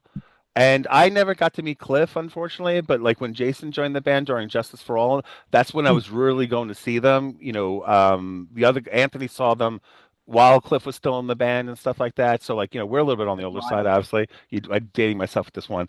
But but like when I say chill, like it was like you were just hanging out with like guys you knew, and it was Metallica. Yeah. And of course they weren't superstars yet. We love them. I love them. I still love them. And those are the kind of things that I've been playing in so many shows since that time period. Like, you just run into these people, and it's funny when they recognize you. When they recognize you, you recognize them because they're superstars. But like, hey, John, what's up? And like, I can't even believe you know my name, kind of thing. But like, it's definitely a cool experience. So I've got one day you and I will just get together. We'll talk Metallica stories for the whole time, dude. So last week, that's how the conversation with Gavel Down started. Was we just went off on Metallica, and I would love to do a Metallica dedicated episode soon. So maybe one day we could do that. I'll get you. Dude, I'm definitely in. Dude, wow. I made sure when they reunited, not reunited, when they Pantera reunited and played Meadowlands with them. Yeah, I'm like Anthony. I call him, dude. We have to go. Like I don't give a crap if someone went to that one. Dude, it was a beautiful night. It was beautiful, and I purposely made sure we were on the floor. Yeah. Yeah, dude. Yeah, and the thing is, I would have seen them both nights, but I've seen them so many times at this point. Yeah, and I jokingly, what it is too, Matt. Right, Matt? I know we're like way off topic here, but like there is no topic. We are free going here. So let it go. So I remember when the Black Album came out, and they had a listening party at MSG. Was it MSG or the Coliseum? No, it was MSG, and like everyone just went to go listen to the record. Like who has a listening party at an arena? And then they came back through. Well, of course, they toured, it was 2.5 years, whatever it was. And I saw them every time they came within the area. You know what I mean? And I remember like going from Master of Puppets to Injustice. And then like that's when I was really into them. And next thing you know, I was standing with the Black Album. And I was the only one standing up in the section off to the side of the stage. And everyone else around me was with suits. And I remember going like, is this over? Did I just miss the memo that this is over? And to see them this many years later still playing, and then go and see them at the Meadowlands, I always thought I'd be like, a heroin high. I'm just never going to get back to it kind of thing. Yeah. What I want, but when they were playing, I mean, it was like everyone in that place was just having a great time. The songs they chose weren't like, oh, we're just going to play the oldies, and they had a great mix of songs. It was a great night. Yeah. And obviously seeing Pantera, like, I don't even know what to tell you about that. That is just one of those things. I've seen them, I believe, 4 times at this point, 3 of which were at MetLife. Yeah, crazy. Because they don't really come around as much as they definitely have like they're finding like a certain areas. You've only seen them one time? Oh my God! I've never seen them once, and they were the band that got me into metal. That was their first metal album. Dude, next time we come out, we gotta go. We gotta go, dude. Sam. That's it. Tailgate so time. The fact you guys have seen them, you've met them. I'm like, I hate you both because that was what started my journey in metal. If Anthony was on this call right now, he and I would be tag teaming back and forth Metallica. Sure, you guys have seen them all, man. So That's wild I was a too. kid that I just wanted to be at shows. I loved going to see bands. I love it. I went to both nights of that double weekend at Yeah, yeah. MetLife, and Cool. I mean, night two was awesome. Night one was great. They played fucking K Nothing, dude. Yep. Like, I love the Load era. That's what introduced me to Metallica. So the fact that I was starting to hear that shit live, I was like, Yeah, oh, yeah. this is great. Wow. Yeah, yeah. And now, I mean, they're doing the re-release of Load, so I'm hoping Yep. that they start introducing more Load shit into the album, into the live shows. But Yeah, the problem too is they've been playing for so many years and they have so many songs. yeah, Like, how do you even like divvy that up anymore? Like, yeah, because no matter what, like you said, you're into the load. To me, everything from the like load and back is what I want to hear. I want to hear yeah. like stuff from Ride the Lightning. I want to hear like Creeping Oh, Death. I want to Call of Cthulhu. Dude, I went. Oh Yeah. God, here we go. This is how old I am. I went to see Monsters of Rock at the Meadowlands, the old Giant Stadium, Oh and wow. watching them get on stage, knowing who Metallica was, and knowing like Van Halen and Dokken and Yeah. Scorpions were going to play, and then Metallica's out there doing Creeping Death, but the whole crowd is chanting. Die. I remember like, how is anyone going on this stage after this? Like, You no one. can't. No, You and can't. then it That is still was so a great night. wild. It was a amazing summer night. But like sitting watching that band go from like underground, no one really knows who they are, and now they're playing Monsters of Rock, and like being there as a young kid. Yeah. I mean, we had to like, oh my God, to even get to that show it was like almost. We, it's so funny. We were all underage, but we didn't get any alcohol, and they're like, oh, we'll be able to get it there. But Jersey has a weird beer. You couldn't buy beer. It was like I think Yeah. it's like a Sunday or something like that. So we couldn't get anything. Like we would have stood outside a store and asked someone about. And then we get in there and we're literally going from tailgate to tailgate. Hey, we'll buy a couple beers off you. And finally, some guy stops and goes, listen, no one's gonna sell you beer. They're drinking it. And I was like, all right, guys, we're going in. I guess we're going in. As kids going to see this stupid show. So, yeah, it was a great time, dude. Dude, I wish Piscatelli was on the show call right now. He and I've seen so many shows together. It's like Yeah. crazy, crazy. I was under the same mindset of like, okay, Pantera and Metallica, I have to go because I missed out Pantera when they were, first Yeah, dude. around. Oh my God, But it's insane. That I those are one of the shows. Like, and I'm, obviously the tragedies that came along with that band yeah, and the brothers and stuff like that. But to be able to see Pantera live with the original lineup when they were still young and like launching themselves off, Mhm. on off the stage and stuff like that. And so Phil That's was wild. good reputation still. I don't want to get involved with that, but those are the shows, man. Oh my God, I just love like I Pantera at the Ritz. You know what I mean? Like when I first saw them at the Ritz and Roseland and stuff like, it was like this is just crazy. These are bands that I couldn't even believe how crazy that band was. so I don't I know if never heard you anybody play guitar like Dimebag Darrell. Like Oh, at dude, such a yeah, young age, dude, I was yeah, 8 years old. I'm and like, what the nobody hell is has this? since. no, I was no, like, oh my no, god! But yeah, he is like an he fit the iconic mold guitar for player. Yeah, so many different genres after him have like tried to emulate or like do what he does in some form, and he created himself so many different subgenres because yeah. he was Dimebag. Do you know what's weird? I didn't Incredible. know who they were when they were still in that glam phase. Like I didn't know the band at the time, and Mm. I used to trade cassettes with people. That's how old I am. But The around the Metal planet, Magic era. dude, seriously, right? I didn't know them at that time. But I was in Virginia Beach, and believe it or not, I was trying to set up a show in Virginia Beach for us. Um, and I went to a local record store and bought Cowboys, and I didn't listen to it right away. I was like hanging out. The girl I was dating at the time, her mother had moved down there. We were staying at her house, and it was like maybe 3 in the morning. I was up and I was like, oh, let me check out this band, and heard the opening riff to Cowboys from Hell. That's like, and like just to hear, I'm just like, this is the sickest band on the planet right now. Yep. And I remember like my entire world changed in that one moment. That's is one of the best debut albums ever. 100%, yeah. Especially the heavy Absolutely. stuff like that. And then obviously Far Beyond Driven and like, just you know, um it's just crazy. They're just great records. So I To want to be able show to, and even though Zach is playing with Charlie and stuff like that, yeah. like it's one of those things that like I know a lot of people had like, whatever. But once we got in the places, we're listening to the songs. I understand to keep the music alive is more important than, hard feelings and stuff like that. It's time to move past it. So I love that they did that. I'm not a big Zach fan. I'll just preface that. I'm That's not all a right. big Zach Wild fan, but Mm. the only gripe that I had that night Right. was the guitar tone in the intro of This Love. That is the one thing that pissed me off because it was No. too dirty. It wasn't clean enough. But All right. I aside I from moved right past it because I was loving. I just loved that they were playing it. Yeah. aside from that, I was losing my fucking mind. Yeah, and we Um, we we posted up right on the side of the stage. I got us floor passes and stuff like that, yeah, so we posted up right on the stage. It was great. We had a great time. yeah. I was basically right, like I forget what entrance I was in, but like I was right up against it too. Yeah, Within like the first 30 seconds of them playing, there was a fight. yeah, right, yeah. Oh my God. It was crazy. But I want to show you this real quick because I don't know if you knew it came out. Vinnie Paul has Oh a wow. cookbook that came out. Get the hell out of here! No It way. just This came is out barbecue? like 2 months ago. Yeah. Oh, It's that's the awesome. Vinnie Paul That is drumming up an crazy. appetite cooking barbecue. Dude, I Um, would get that for Anthony. I knew it was barbecue. Special story about that, man. I met Vinny at a signing when he was in Hell Yeah. Yeah, yeah. Band Oh of wow. Brothers came out, and they were doing a signing at Looney Tunes, and I was cooking at the time, so I came in and I had my chef's jacket on. It was like dirty as fuck from my day. It's I was great. working in New Hyde Park, dude. This is West Babylon. I got there in half an hour, and I don't know how I did that. That's crazy. But Damn. And during Vinny, traffic on the yeah, island? yeah. Yeah, Damn. dude, that's crazy, man. Vinny sees me. He goes, "Hey, man, are you a chef?" I was like, "I mean, I cook." Yeah. He's like, "What's your favorite thing to cook?" And he's like, just starting this conversation with me about food and like all the shit that I like to cook. And then he starts going off about barbecue. And he's telling me he wants to launch his own cookbook one day of barbecue recipes and all No this other way. shit.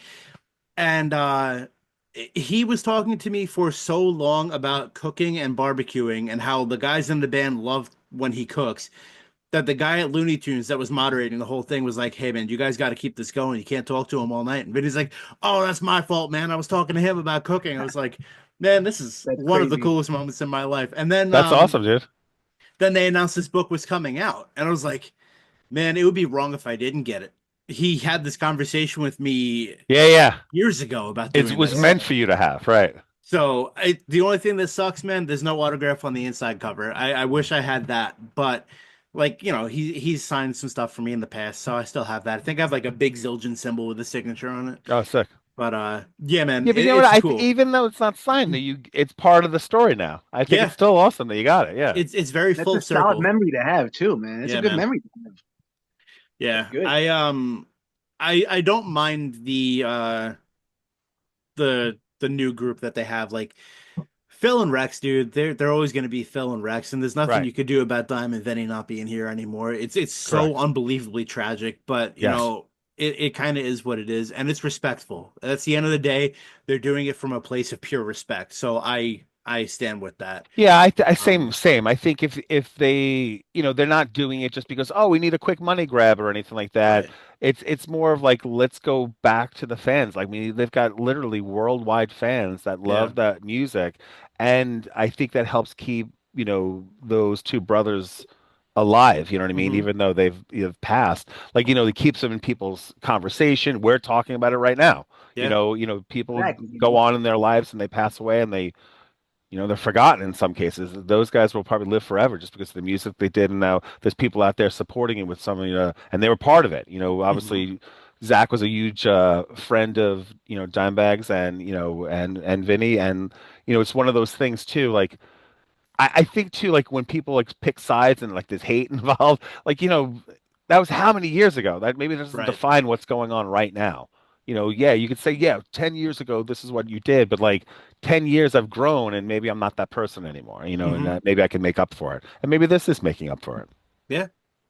I I understand where like all parties concerned like come from with that kind of thing because it was not like a mutually pleasant parting, Right. No, you not at know. all. It was ugly. It was Yeah, rough. it was violent, dude. Yeah. But It's not good. there's no two brothers that have gifted metal music as much as Vinny and Dime. So the fact Yeah. that even if Rex and Phil are doing it for the wrong reasons, the fans are keeping it alive for the right reasons, you know? Correct. And I don't think those two guys are like, even though No, like, I feel you like they're could, doing it yeah. for Especially seeing some of the interviews with Rex, like yeah. and hearing him talk about it, I understand why other people may say other things about the other person, but like at the same point, Rex is still up there playing. I love the fact that he's up there playing. You know what I Me mean? I too. get to see him play, so Plus, Charlie, I mean, this has really given him a spotlight, man. Charlie's one of the most criminally underrated drummers out there. The thing too is he's such a sick Fantastic drummer, drummer. that guy. He's so sick as a drummer,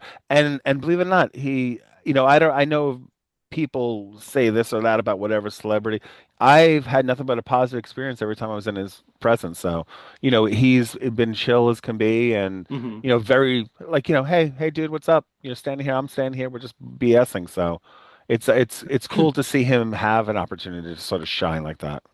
It's funny because a lot of the more famous musicians that I've met have never big leagued me, but it's always Mm. the ones that are like, you know, the small time main eventers, right? Like Mm. the only real truly bad experience I've had meeting someone is Bullet for My Valentine. Oh, really? They were straight up Wow, I dicks. wouldn't expect that. I Yeah. wouldn't expect that either. It was again, it was at Looney Tunes. It was an album release show. I think it was for Fever or Temper, Hmm. but they were doing a meet and greet, and they all looked like they didn't want to be there. Like one of them was on their fucking cell phone when they were doing the Yeah. signing, and they're just like, Damn. you go up to them and you're so excited to meet them, and they're just like, yeah, hey, whatever, sign the thing and then move on. I'm like, man, fuck No, you you got to be guys. there for your fans, man. That's fucked up, you know. That, again, that's a hard thing. Again, I'm not at their level. I would never suggest that I was.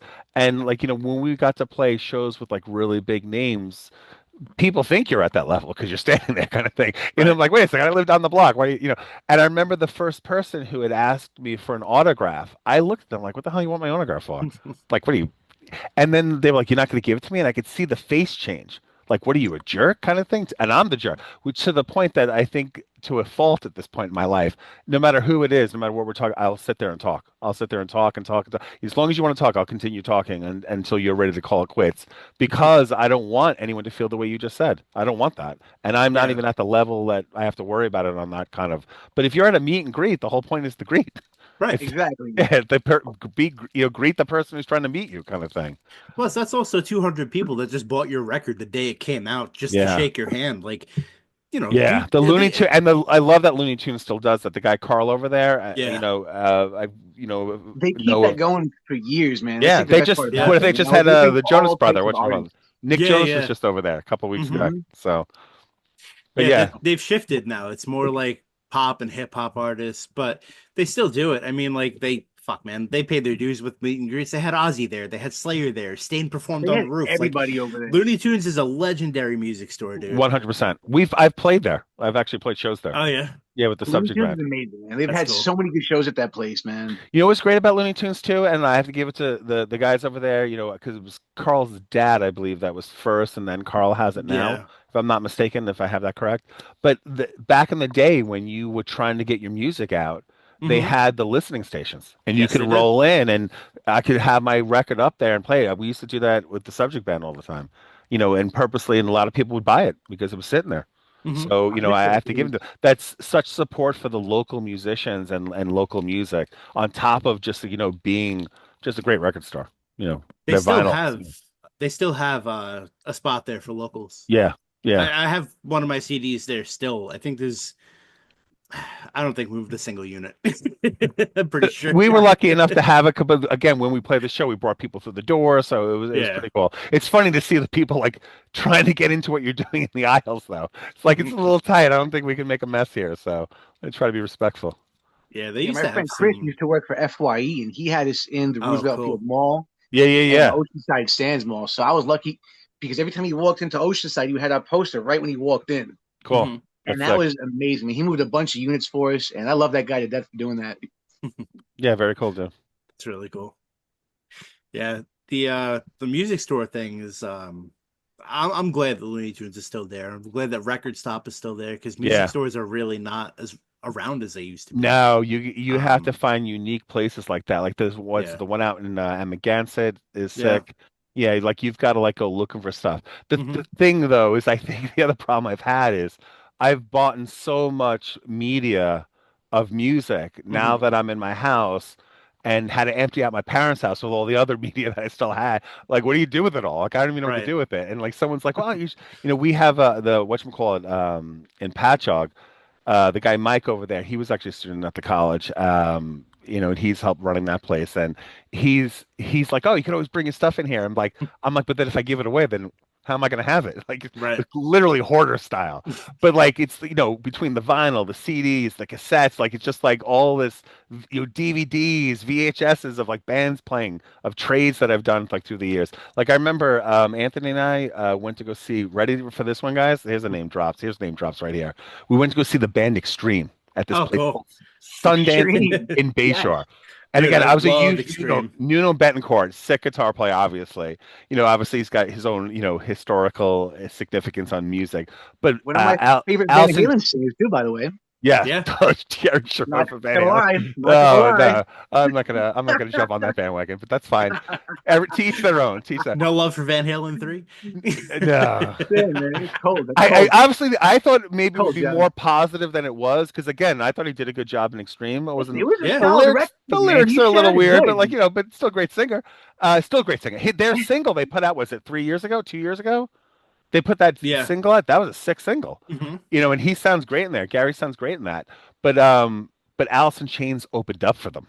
Oh, shit. And I was trading with people, and Wow. we had a 4-song demo from Alice in Chains before Facelift came out, and they were literally being booed off the stage. And I remember Wow. me and No one way. other girl, dude, I swear to God. And when That's everyone crazy. was there for Extreme, so like picture everyone with high hair and fringe and like Oh, literally yeah. Alice in Chains plays. Me Wow. and one other girl in the place knows who the hell they are. I hung out with them the whole night. I'm like an Alice in Chains snob because of this. We hung out with them the whole freaking night, chilling at the bar outside. Like I'm like, dude, I love your band, blah blah blah. Obviously Jerry Cantrell, sick guitar player, and fast forward like 8 months, everyone's hair's down and wearing flannel. It's like the weirdest thing. It's like almost like you can almost see the needle move over to the other side over the course of months. Yeah, that place, dude. I don't know if you've ever talked to anyone about the Bayshore Sundance. It was Talked to a lot of people about that. dude, that was the place, man. Like About everyone played there. Sundance, about Spit, about all Yeah. these. Oh Yeah. my God, Spit and like Uncle Sam's and the Roxy and obviously L'Amour's. Like, yeah, I Yeah. got stories. We got Oh stories. man, Moore's.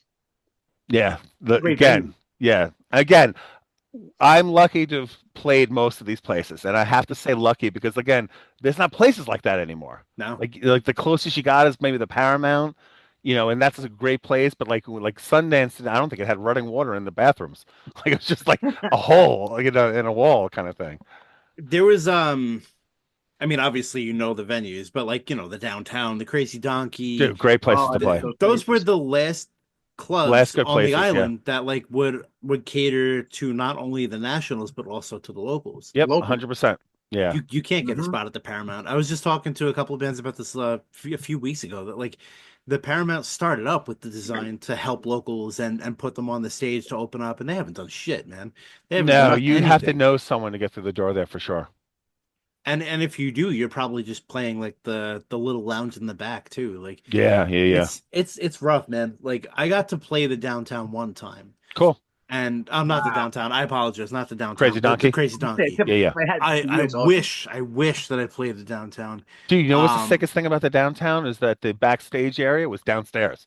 Oh, So yeah? if you walk up the steps right onto the stage. It was like I'm like, oh, I'm backstage, now I'm upstairs, now I'm on the stage. It was like crazy. Yeah, I love That's that cool. place. That was a great place. I missed the Crazy The- Donkey, man. I Same. got to open up for Windsor Plague over there and Despised Icon. Yeah, And that for was one of sure. the best shows I ever played in my life. And seeing 1,000 people at the Crazy Donkey, I like shat myself. I'm like, wow, this Yeah. is fucking what I'm doing. This is amazing. It was like Yeah, the the best, negatives the the best Crazy sensation Donkey ever. was those poles in the middle of the floor. Oh my So Yeah. god, I've watched people from the stage literally get destroyed on Oh. those things, man. wild, Yeah. wild shit I've seen from the stage. The My- one time Yeah. I played there, I was opening for Drowning Pool and Cool. Nonpoint. Awesome. And it was a great show, solid show. And it was so cool because like that was, it was a tall stage. You got Yep. like the whole rock star treatment. You had the curtain in Mhm. front of you. Yeah, yep. Dude, there's so many little details like that made you really feel special about stepping onto a stage like that. I think that And, you're right, True. though. That's the whole thing. It wasn't like you were just going to a local bar to play. You were going to a local venue that Yeah. had a national, international, possibly act that you're playing along with. So if they draw people in, maybe these people could see you guys play as well. That was one of the things that the bands we'd always try to get on the national act shows, obviously, but then we started booking the national act shows, and I think that sort of helped us out. Like, we're playing this night, you're coming through town, you want to play, we'll put you here and we'll go Yeah. here, kind of thing. And that was like one of the smartest things I think the bands I was in was doing. Like, it gave you an opportunity to get someone to come through the door that was up and coming. Mm-hmm. A lot of people were, hearing their name, and maybe they weren't at superstar status yet, but heading in that direction, and being able to play shows with them just packed the place. It just really did.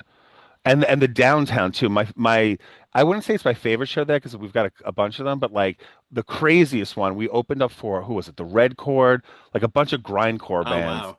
and there was no place in there that was safe. Like, I Yeah. remember going, this place is so freaking packed, and it There was was never a safe place in the no, downtown. but like No. Oh again, my God. no, but you had that upper tier area. Remember the upper tier area in the back area? Yeah. Like Yeah. even up there wasn't safe. Like, it was just like Oh the my God. grindcore bands that night. My God, I can't think of the other bands right now. But like, I just remember looking from the stages we were playing. Like, everywhere you look, people getting destroyed, which made the show sick. Obviously for that reason. So People We also have had some great venues, man. I do miss all the venues we used to have. for sure. went harder in the crowds then than they do now. I feel like too many people play it very safe now. But back then it was just pure violence all the fucking time. Yes, yes, yes. Like the I can two attest to that. It's the true. two big shows that I saw at the Crazy Donkey. I saw Trivium there with Darkest Hour, Oh, sick. and then I saw Machine Head there with Mutiny Within. Did And it, there was yeah. other bands there too, but I don't remember them. But dude, it was nuts. Like, you could not stand anywhere in that Yep. venue and not get hit. Yeah. I took one to the fucking face during Trivium, dude. Like, Yeah. just standing there against the stage and just like, ugh. Man, it's like the Nuts. rite of passage. That's exactly Yeah, what that is. Right. exactly. You gotta So at you least remember how do far one. back that back bar was, right? That back Yeah. bar in the Donkey? Yeah, yeah. So the night that we opened up for Despised Icon, I thought that wasn't a safe spot. That whole Donkey floor just erupted. And Yeah, I mean, yeah. it didn't matter Yeah. where you were, you got hit. Yeah. And I was in the back of that bar, I got hit twice. I'm like, wow, how'd that happen? But it was fucking Despised Icon, man. I mean, Yeah. Crazy. and the Donkey, that was the craziest I've ever seen it personally. But I've heard crazy stories at the Crazy Donkey. Yeah. I think Headwalkers. I think by sure. far the wildest crowd that I've seen at the Donkey was for Silverstein, and I killed the Prom Queen. Really? Wow, Dude, I killed a prom queen. I love them. I didn't know anything about Silverstein. I was very new to them. A friend of mine was into them, so I just went with him to the show. I didn't even know who I Killed the Prom Queen was. Right.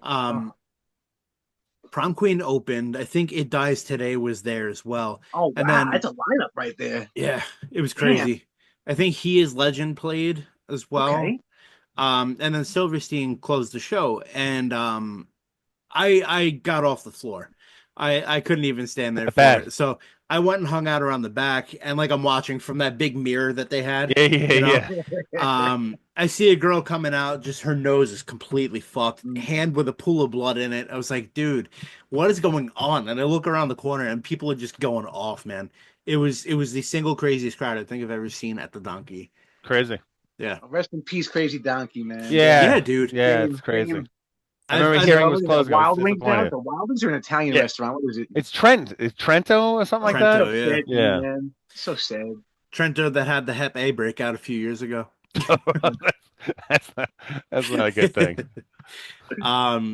Yeah, dude, I've been just praying that someone's gonna buy the old Bayshore bowling alley and turn that into a venue. Didn't someone buy it, just turn into a triple X or something? Triple Oh, Strike, I really? think it's called. I think every bowling Really? alley in the last like 6 months of my life that used to be this or that, is now owned by the Triple Strike company. Oh, I didn't Like, know they made that North, purchase. yeah, I could be wrong if it's that Bowling one, Monopoly. but like the one that was on Sunrise over close to Sayville, that's now a triple. The one I think in Islip is Yeah. that one, yeah. So like So- they're all like switching around, like the same. yeah, people the bought them. one in Sayville was Bolero, and I my wife just told me that Lucky Strike. Lucky Strikes, that's what it is, not Triple Strike. What's Triple X? What the hell am I talking about? Lucky Well, Strike you is think that's of what. that- Yeah, right. Hey, man, that's a Freudian different- slip. That it's a Freudian slip. That's a different store. Yeah, Lucky Strike bought out Bolero, but if they bought the Bayshore Bowling Alley too, that's huge because that place has been empty for 10, 15 years. It's a while. It's a long time. I could be Yeah. wrong on that one. Maybe I'm wrong on that one. But like I know the one out here, the one north of me, and the one the Bolero one, Mhm. definitely have all been. Lucky Strike is definitely on it now. Wow. And I'm thinking What like, about how the many East how many Islip bowling Lanes? What alleys do about we that need? place? I think that's Lucky Strike too. No, East Islip Lanes?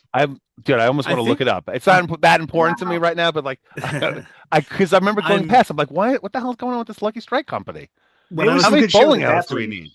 when I was over there last week, it was still East Islip Lanes. But Oh, it was? Okay. if they got bought out, that would almost make sense because I know they've been looking to sell for a while. Yeah. But they were also looking to like close that place down, rip it up, and turn it into like old folks' homes. So Oh, yeah. all right. So they had some So good shows at that place. I gotta say, back in the early 2000s, some good emo hardcore shows over there. Right. where So at? there was some good. In the bowling East alley. Islip. Yeah. Yeah. Yeah, yeah. In the Oh, bowling that alley, was the yeah. best. It was the best. Yeah. I wanted to make sure that's what we were talking about. I Yes. played there a bunch We of played in times. old Oh, folks' did homes. you? Yeah. We did the old Damn, I folks' never got to homes play there, circuit. man. I'm jealous. Yeah, they only stopped that. I think with COVID they stopped that. Mm, Damn. But yeah, man, yeah. those are some of the most fun shows. Some of the greatest shows. And Bowling, catch a good show, get some popcorn and shit. dude, Yeah. Yeah. the owners hate metal bands. The thing is, that's the I hardest bet. part too, because Yeah. I bet. getting a place like you just said, I wish someone would buy this. Like even if you do get it, like they don't. A lot of people that aren't into the scene aren't going to want those shows there to begin with. Right. And I get it. I get it to an extent because there was like live, like when we would play out of state and stuff like that, we'd roll into a place and like they have no clue what's Mhm. about to happen to their place. Right. I remember when, dude, this was like one of the craziest nights too. We were up in Nyack, New York, and there was some type of there was the radio station KTU, which has Mhm. nothing to do with metal, like at all. Somehow was doing like a bar crawl through the main street, the town strip, whatever, and every bar had something else going on it. But we were playing, um, we were playing, and that's probably and so all the kids locally came out because there's nothing really to do in the town. I don't want to not knock that, but that's what they said when I was there. So it's their Right. words, not mine.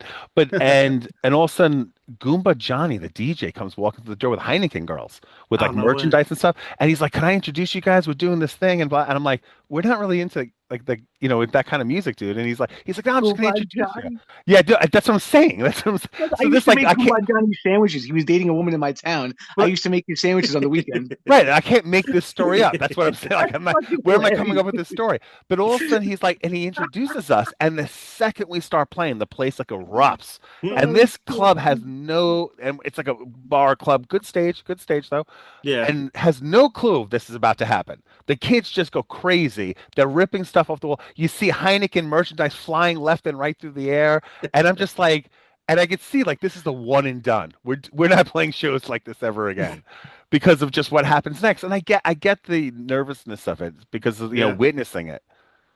We Yeah. got banned from the Vibe Lounge for like 8 months, man. They wouldn't let us play there for a while. Oh my God, I don't even have time for this. So ready? I say this proudly. I say this proudly, Sam, and I don't know if you know this actually. I and the iteration of the subject band at the time are banned from the Copacabana for life because we caused a riot in the middle of their place. That's good. We were playing some streaming TV show live internet thing, and the second we started playing, the place like went crazy. 3 songs into it, they shut the power down. The bass amp went on fire. The singer's Oh like, my "Fuck this place," god. and like next to people are fist fighting, and we just sat there from the stage going, like, "What the hell's going on?" It literally went. If anyone knows the Copa, just so you know, it's downstairs.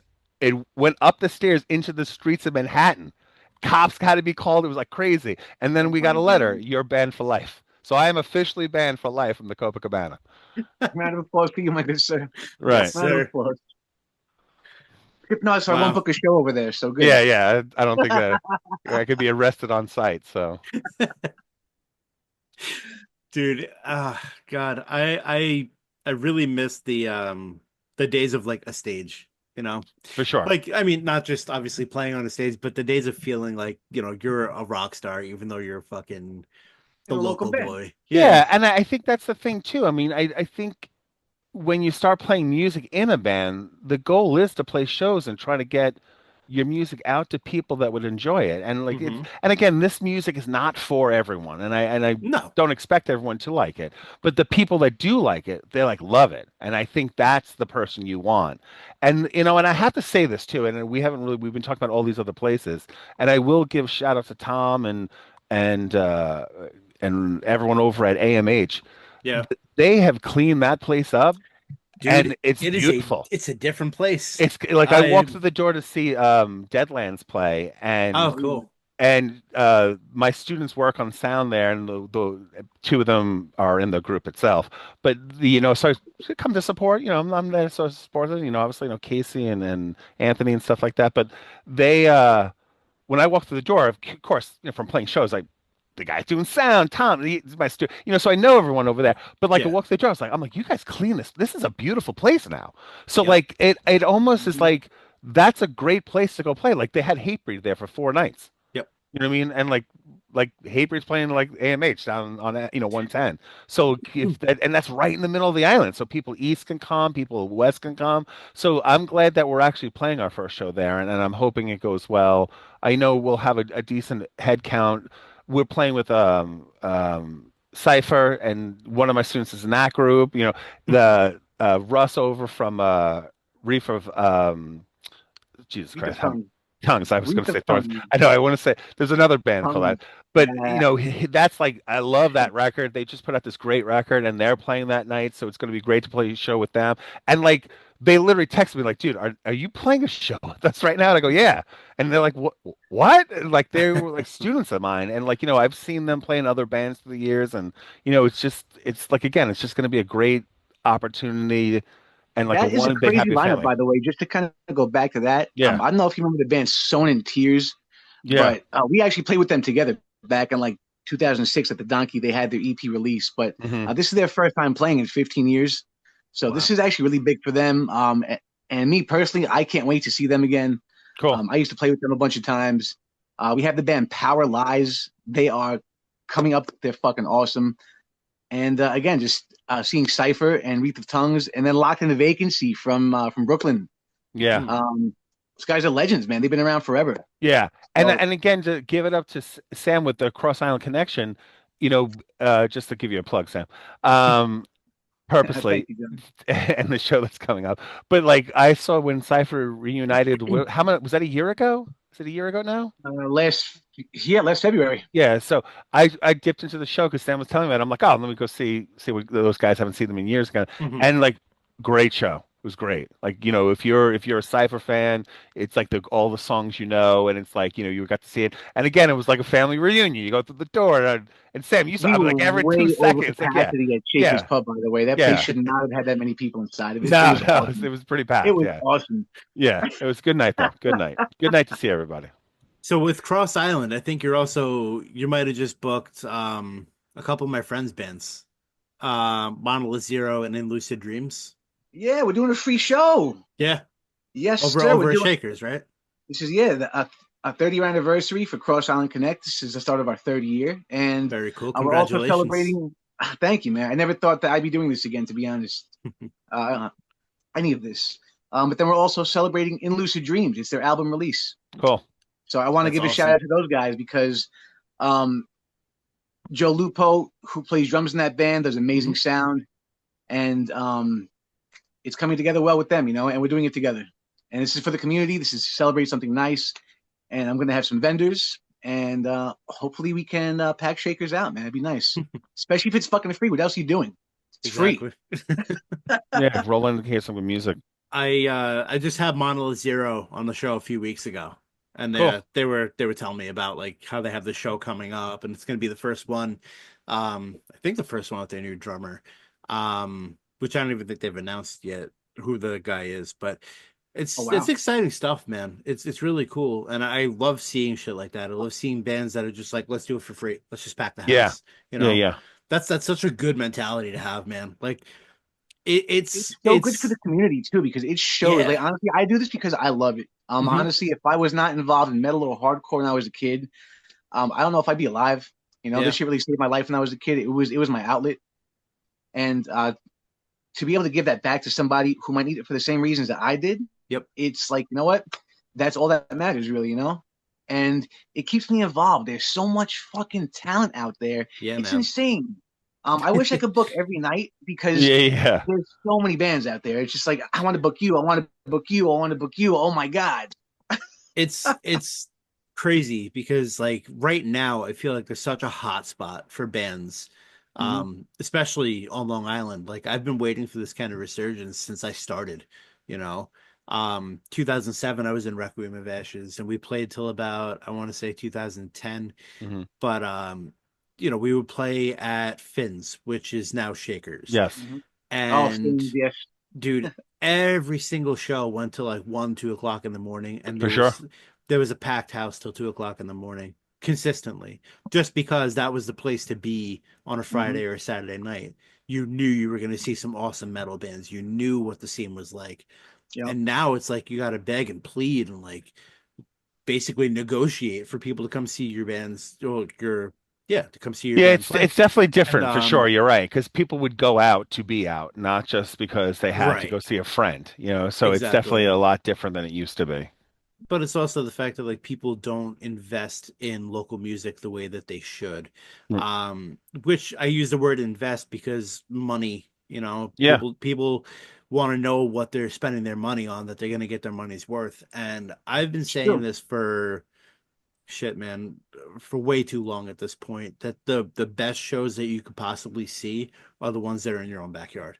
You yeah. know, you can go see the bands playing at the clubs and arenas, and you can have fun, but it's also going to cost you $200. At least $200. If you Or want to get or a better seat, you're talking about it's going to close Right. to $500, right?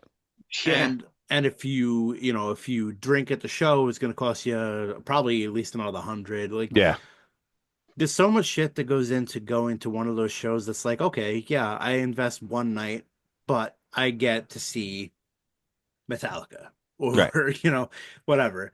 Um, the local shows, man, that they're 10, $15, sometimes 20 if there's like a headliner. Like, it's not a huge investment. And really, if you're just willing to go find something new, that's what it's all about. Like so So many true. people close off their ears and eyes to what's new because it's not what they're used to. But You are man, one, and that's the reason why Jim Croce's on the top 10 of the greatest rock songs currently, mhm, because people are just aren't willing to. You're right. I fight with people that love like hardcore metal and rock music all the time. I'm like, there's so many great bands out there, you're just not willing to listen to them. And right, you're the reason it's not surviving. It's right, not them not trying. The bands are trying. They're out playing and they're doing stuff, but you refuse to give them a shot because they're not the band you love from 20 years ago. right. I remember talking to someone too about this topic. It was during we were going to go see the Metallica show that we've been talking about, and they're like, I hope they play some of the they don't play too much of the new stuff. And then they mentioned the Load album. I'm like, I think that was like '96. That's not new. No. Like that's old Metallica.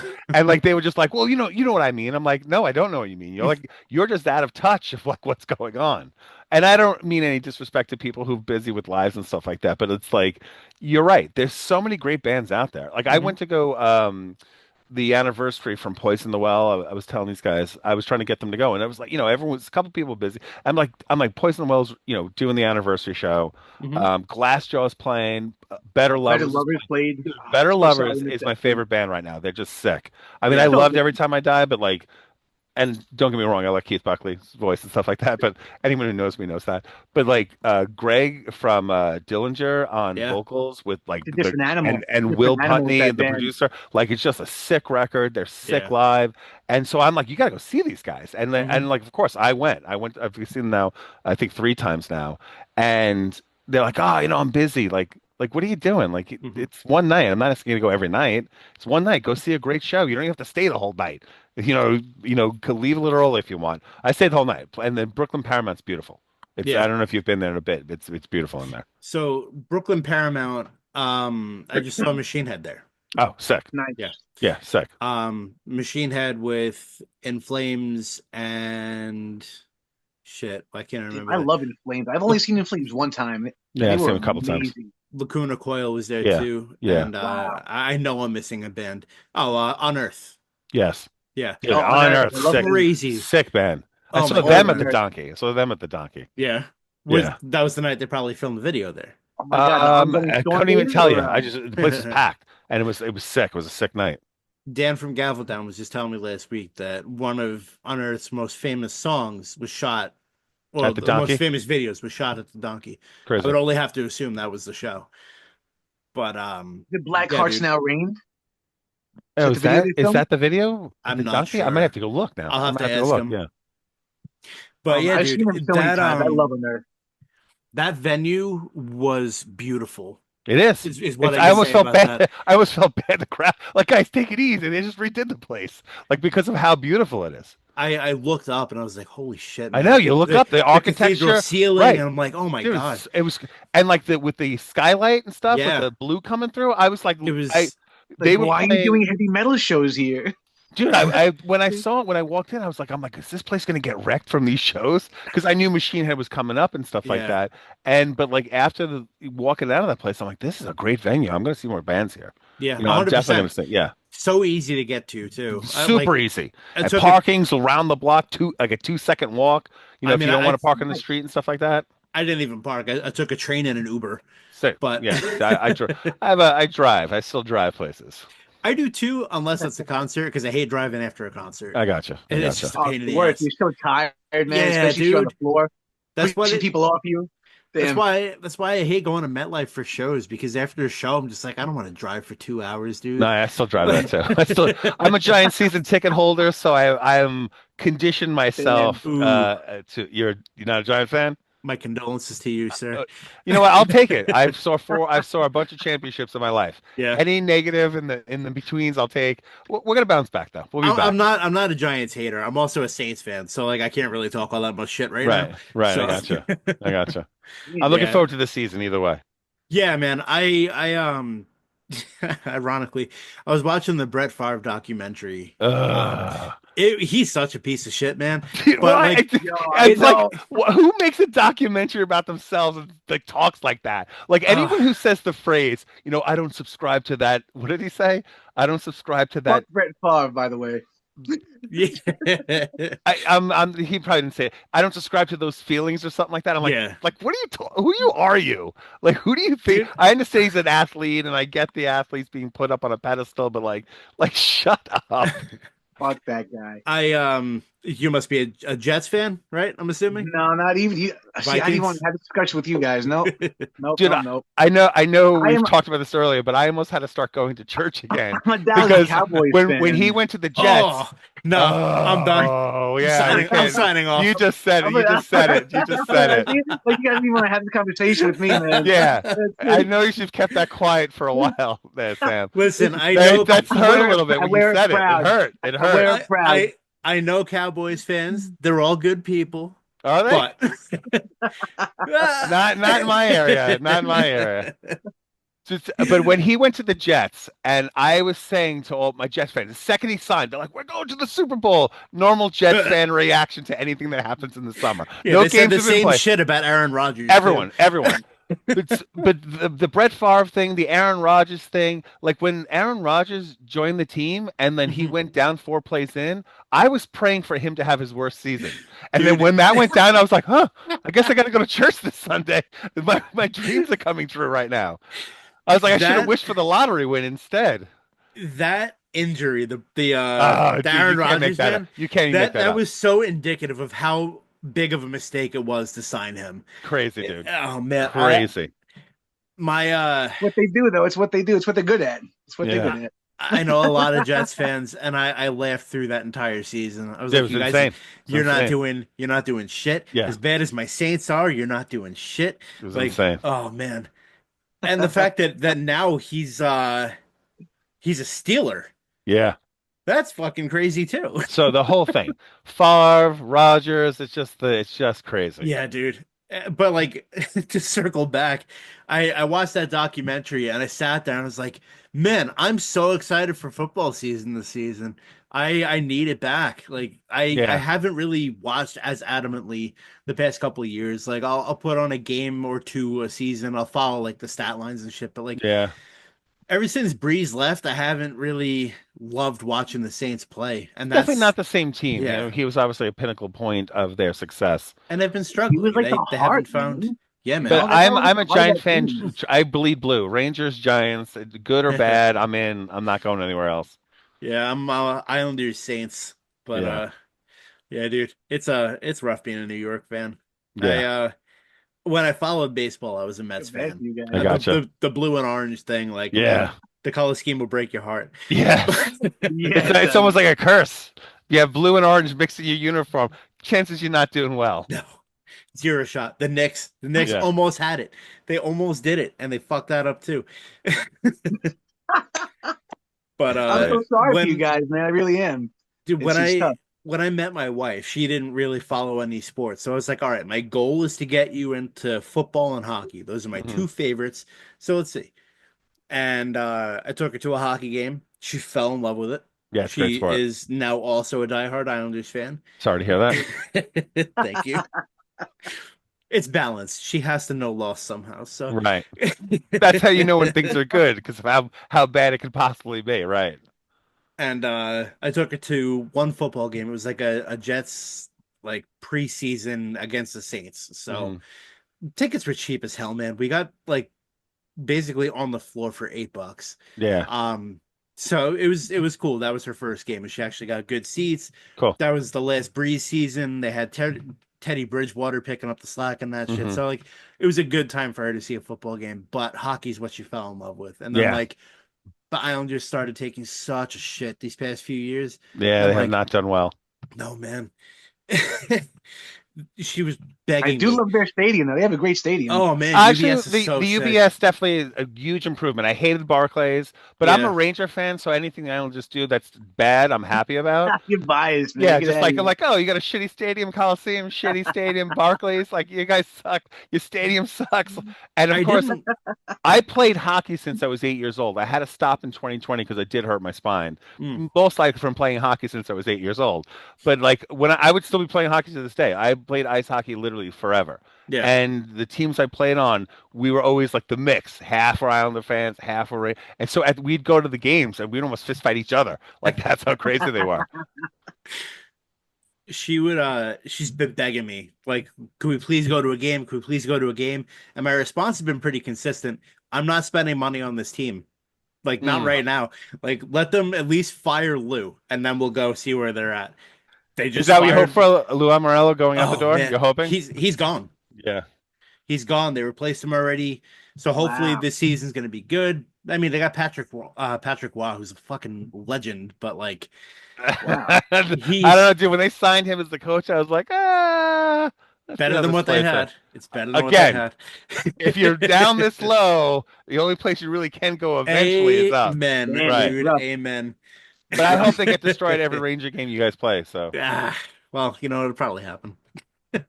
not really, because I mean I'll be they're totally dismantling honest. that team as we're speaking. So Yeah. Well, I mean, the Islanders usually do pretty good against the Rangers, but they it's have you know what not it been is. doing well the past few years. It's crazy because you see these two teams, they should have teams they should beat easily, and then they Yeah. don't.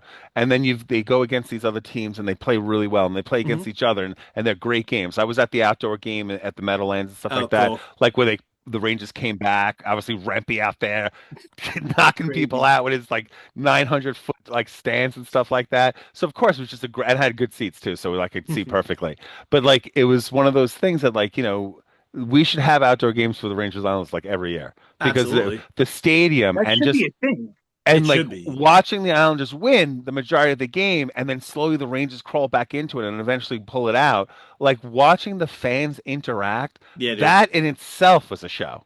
Like there was so much shit talking amongst the people there. I went with my friend and she was like she like wanted to get involved, but she doesn't really watch hockey that much. She just like wasn't doing anything. The person I was matching, she's like, I don't want to go. It's gonna be freezing. And she went to the Yankee Stadium games, and she went to Rangers in Philly.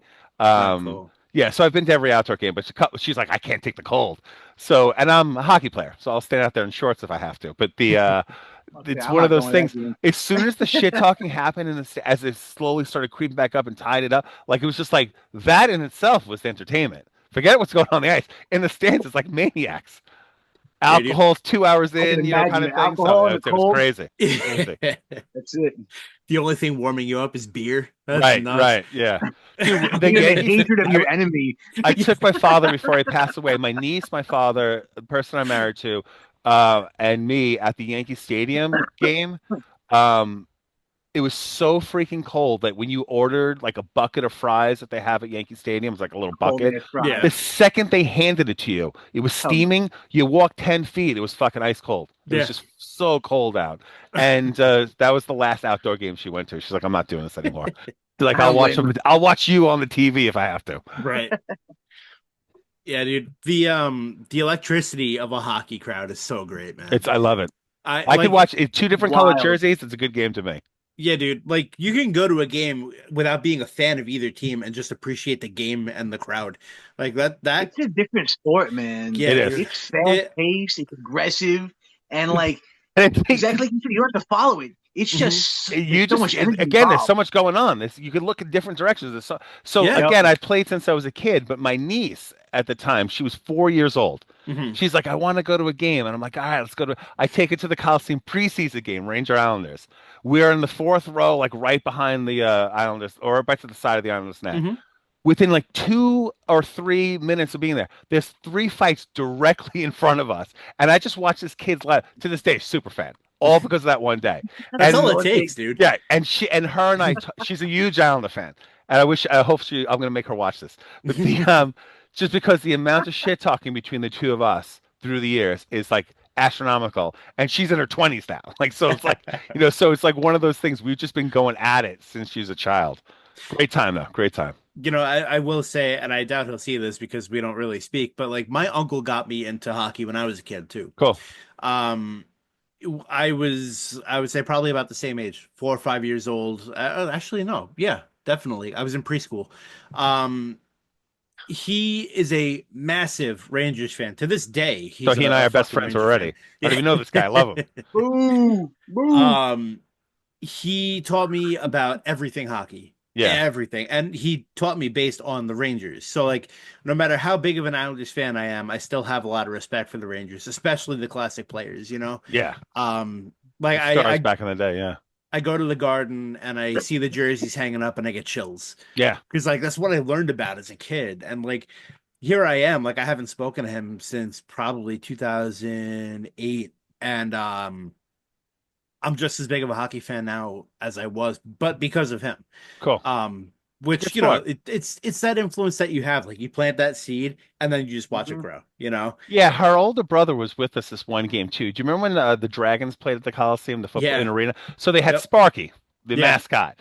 And I would talk so much shit about it. I'm like, when Sparky comes by, I'm gonna punch him in his fucking head, like whatever the hell I was saying to like the two of them. And I think he's 3 years older than her, or 2 years older than her. So they're like, oh no, you're not. I'm like, I'm telling you, when he comes by. So all of a sudden, Sparky comes rolling past us, same game. And you know who the hell was sitting behind us? She's married. She was dating. She's married to the Islander.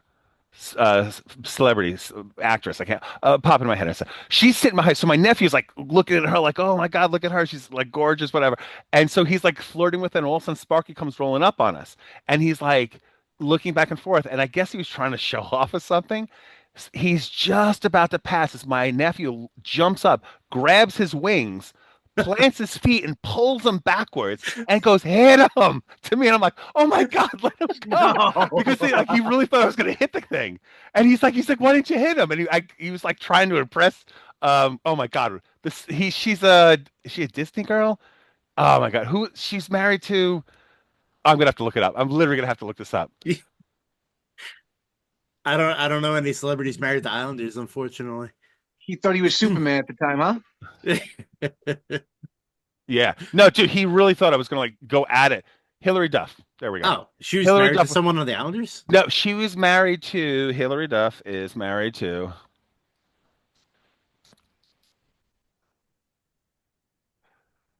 Hold on. I know she was with Mike Comey. Oh shit. Mike Comrie, yeah. So when he was on the team those years. So she was sitting behind us, and again, she's stereotypically an attractive actress, Yeah. and he was like smitten by her. You could see it. And then I think he just thought that would be a great thing to show off in front of her. He's also in his 20s now too, so I'll make him watch this so everyone knows the story. That's really funny. Beat the shit out of Sparky. Yeah, dude. Yeah. It's like, and when I say latched on, he was like, and like, oh, no, he's like, hit her. Oh my God, dude, it's crazy. You got to respect the move, though. Yeah, no, I would never have thought to do that. I would have been like afraid to. The thing's like sort of scary looking. Do you remember the Jaws, Long Island Jaws? Of course, yeah. Deck hockey team? Yeah, of course. Roller hockey. Yeah. Yeah, roller hockey. Roller hockey. That was my first live hockey experience. Yeah, cool. Yeah, they were good. Yeah, that was fun. Back in time with that. Wow. Yeah. Yeah, again, I've been playing ice hockey since I was a young kid, and if I didn't hurt my spine, I'd still be playing. I'd still be playing. I played 4 or 5 times a week on like a bunch of teams. Like, it was just one of those things. I didn't sleep anyway, so I might as well go exhaust myself at the local rink.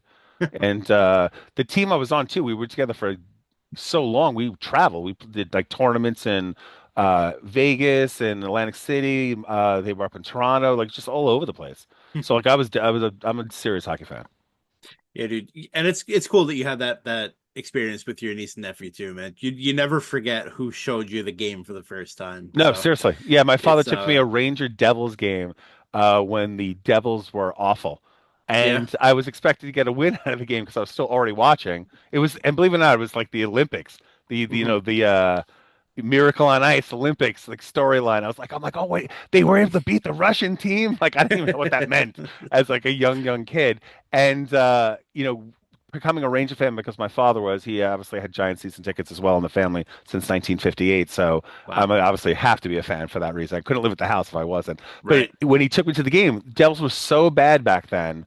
They had just moved to New Jersey, whatever, and Rangers got their ass handed to them, like to the point that I remember going home, like, how the hell did this team lose?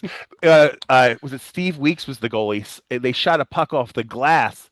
It hit the glass, hit him in his back, and rolled into the net. And I remember just sitting there going, like, did they really just score that way? Is that allowed? Are they allowed to score this? I just was such a crazy event. Good game though. Great game.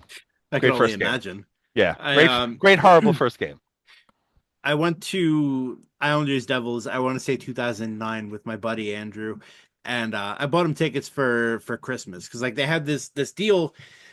They had the Islanders store at one of the malls, and if you buy a jersey, you got the tickets. I remember. Yeah. So the weird thing is I went to games because of that. Yeah. Someone else did the buying of the jersey, and they had the tickets, so I went with them. That's how I was able to get in. I wouldn't buy the jersey, obviously. So the one stipulation was you get to pick your own seats. So when I was doing this, I was like, wait a minute. So I could pick anywhere. And she's like, yeah, anywhere you want. I was like, then I want the 2 right behind the glass.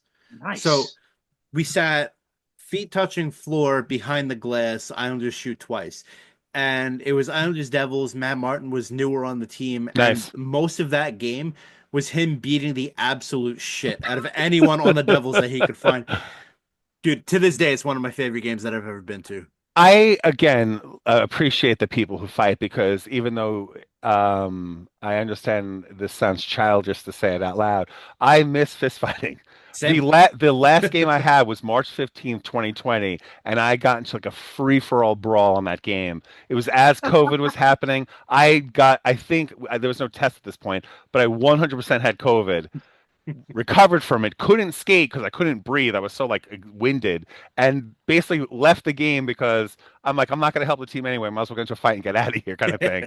And it was like an off-duty police officer, like he was like running his mouth, and I'm like, I don't care your job. We're going to fight anyway. And it was inside Caniac Park. Right, this is how crazy this is.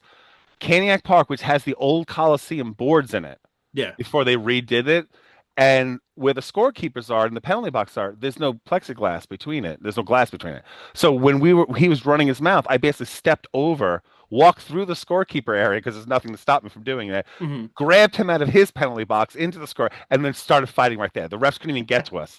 So it was like, again, I understand how childish this is. Anyone who's watching this, I recognize what I'm saying is childish at my age. But I miss that. Because I would get into some type of altercation, and I'd have a spring in my step the next morning and be like, because in hockey they accept it. This is normal. Yeah.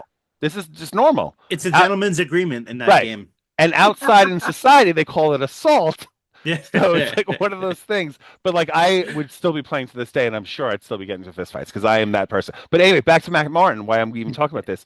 The team that I was on, we would do the Matt Martin charity event during like the Winter Classic weeks in the Oh, winter cool. outside of Eisenhower, and he is the nicest guy. I Yeah. have to say, we would attend the events and all the teams that were there, and it was just like such a well put together event. And I have to hand it to Matt, for putting something like that because all the teams that played helped raise money. They had like giveaways, they had raffles and stuff like that, and it was like a really great event. It was really positive. So when I first met my wife and I was trying to get her into hockey, Hmm. um one of the first things that I did with her, I think before she even got to a game, Matt was doing a an autograph signing at Hurricane Right. Ways Oh, yeah, in yeah, yeah. Holbrook, I think. Yep. Um I don't think there's any, if there was purchase, it was low. But we signed up for it. We get there, we meet him, and like you said, nicest guy in the world, man. So So cool. unbelievably nice. So cool. Took pictures with everybody, had time for everybody, didn't rush anybody. Like super, super nice guy. Um, and that was, her first experience meeting a hockey player is that, oh my God, he's so nice. I'm like, yeah, but you know what? If you saw him when I saw him, you wouldn't think he's so nice. No, He right. The like, thing is, that's what I'm saying. You see him in action, yeah. and then you meet him off the ice, and he's like a different, like you Yep. expect him to be a different person, but he's not. He's like the nicest guy. Yeah. And the first time I saw him was like, long hair Matt Martin, like Right. looking Yeah. like Yeah. Thor and shit. Now he's Yeah. all Yeah. clean Yeah. cut, and it's funny. It's a funny transition, but you expect him to be like this rough guy because he was the Islanders' main enforcer for a long Yes. time. The longest time. And he's just Even when he was not. on Toronto, he was like that. When Yeah. he went to Toronto and came back before he came back. Yeah. And this was, I think, his first season back on the Islanders. Cool. Very cool. So, but it's like, it's like meeting a professional wrestler. You think they're going to be fucking assholes, and like they're I'm not super even. nice guys. Do you know what's? I'm going to disagree with you on that one. My Well, coworker and I sometimes were. they're assholes. We were in. I'm trying to think what hotel we They were are in. assholes, by the way. I have a story about Sometimes, that. yeah. No, we were at the continental breakfast in the morning, like you can make a waffle or something Yeah. like that. So my coworker and I were on a business trip, and she's like, "You want to go make waffles?" And I'm like, "Yeah, I'll get up early. I don't care. I'm gonna sleep anyway." And I don't want to say the guy's name. I'll just leave his name out of it. Say it, say it. No, let's leave it because I don't know. I don't really know. I don't really watch wrestling, so I don't want to offend anyone. But Yeah. when I say he was a dick, he Yeah. like literally shoved her. She's like not a tall person. I'll leave it at that as well. And when I say shoved her, like basically like put his elbow and like pushed her out of the way to Wow. get to some stuff that was on the counter instead of being like, "Oh, excuse me," or "Can you hand me something?" And to the point that I'm like, did that guy just push you? And then all of a sudden, someone's like, do you know who that guy is? Roid I'm like, rage, no. man. And then they say who it is, and he's like, uh, one of the professional people that if I said the name, most likely you would know them. And I go, am I gonna have to fight this guy right now? Because I didn't want to, you know what I mean? I'm like, I'm probably gonna get my ass handed to me, but I'm not gonna sit there. So I go, dude, I'm like, you could say excuse me. So I open my mouth, and he goes, what did you just say to me? And like now I'm like, he turns around, and I'm like, oh, I'm not sure if you realized there was someone standing behind you. You shoved into her, and he goes, oh, no, I didn't see her. Dude, he totally saw her. I watched the whole thing unfold. And just because I'm like, is this guy going to, I'm going to have to fight this. And the only thing I was thinking about, I'm going to be on the news in about 20 Right. minutes, and again, I would definitely have my ass handed to me. So, maybe not, maybe I would catch him by surprise and be lucky or something, but he's jacked. He's like a Yeah. jacked guy. So, He's a so fucking wrestler. Yeah, he's jacked. yeah, he's like one of those guys, like, he's, they're pushing his brand, if you will. You have to But tell yeah, me who it complete is doucher. later. Yeah, maybe I will. Maybe we'll see. We'll see. We got a lot of stories going today. Got a lot of stuff going on. So No, I went to go see these wrestlers at the Lindenhurst Firehouse, like the that's '90s, awesome. Yeah, it's great. and we sat in the front row. Me and my father used to go all the time. And the Bushwhackers came out that night. Get Oh, no out of shit. here. It's We used crazy. to love the Bushwhackers. Now they shaved heads, came out dancing. And I had a crew cut at the time. And these sons of bitches, I'm not afraid to say it. Fuck the Bushwhackers for doing this to me. All right. These fuckers grabbed me and fucking licked my head. I was screaming. I was like, no. That's And great. I hate the Bushwhackers after that. So I say That's fuck great. the Bushwhackers. That's great. No, it was not. I'm traumatized by that, obviously. So that was shit, what are their names? Phineas and something, right? Yeah, yeah, Butch and Luke. I'm what's up? Who, the Bushwhackers? Yeah. yeah. Their names. Oh, Butch and Luke. Yeah. Oh, Luca. Something like that. Yeah, those fucking guys. I met them when I was a kid. I'm sorry, Pete. Um Crazy. my dad used to work at TV 55, the Oh, sick. WLMY, That's awesome. Oh shit! and they hosted Shotgun Saturday Night when that was a brand new thing. And Wow. so he got tickets for us one night. Didn't tell me where we were going. I was only watching wrestling for maybe a year at that point. But he gets us in the green room. It's like me, my dad, my uncle, and my cousin. And in walks Psycho Sid. And I'm Nice. like, this is a big fucking guy. Yeah, I was very afraid of him just from sight alone. yeah. And he the news station had him cut a promo just to fuck with their manager. So he starts screaming into this microphone. I damn near shit my pants, run out of the room, hide in the bathroom. That's great. I am sitting there like scared out of my mind, and then in the bathroom in walks Owen Hart, and he's Sick, dude. telling me how it's all bullshit. He's like, it's fake. He's a nice guy. Sid's a really good guy. He's like, it's all bullshit, dude. It's all a song and dance. I go back out, and now there's Sid, Owen Hart, British Bulldog, the Bushwhackers. Um, I think that's it. I think that was where it stopped that night. But then, like, I'm looking out of the green room and into the arena, and I see the door open, and like, there's The Rock and fucking Farouk, and it's like Nation of Domination era. Wow. So cool, man. But yeah, just a little trip down memory lane with that one with the Bushwhackers. Yeah, Bushwhackers. crazy. Yeah, those guys. Hate Yeah, them but for the life thing is, because of the that. guy I'm talking about too. Like, I'm a tall person. You probably can't tell, but I'm like 6'4", and I don't look up to too many people. But the guy I was Yeah, referring to John's like before, a Sasquatch.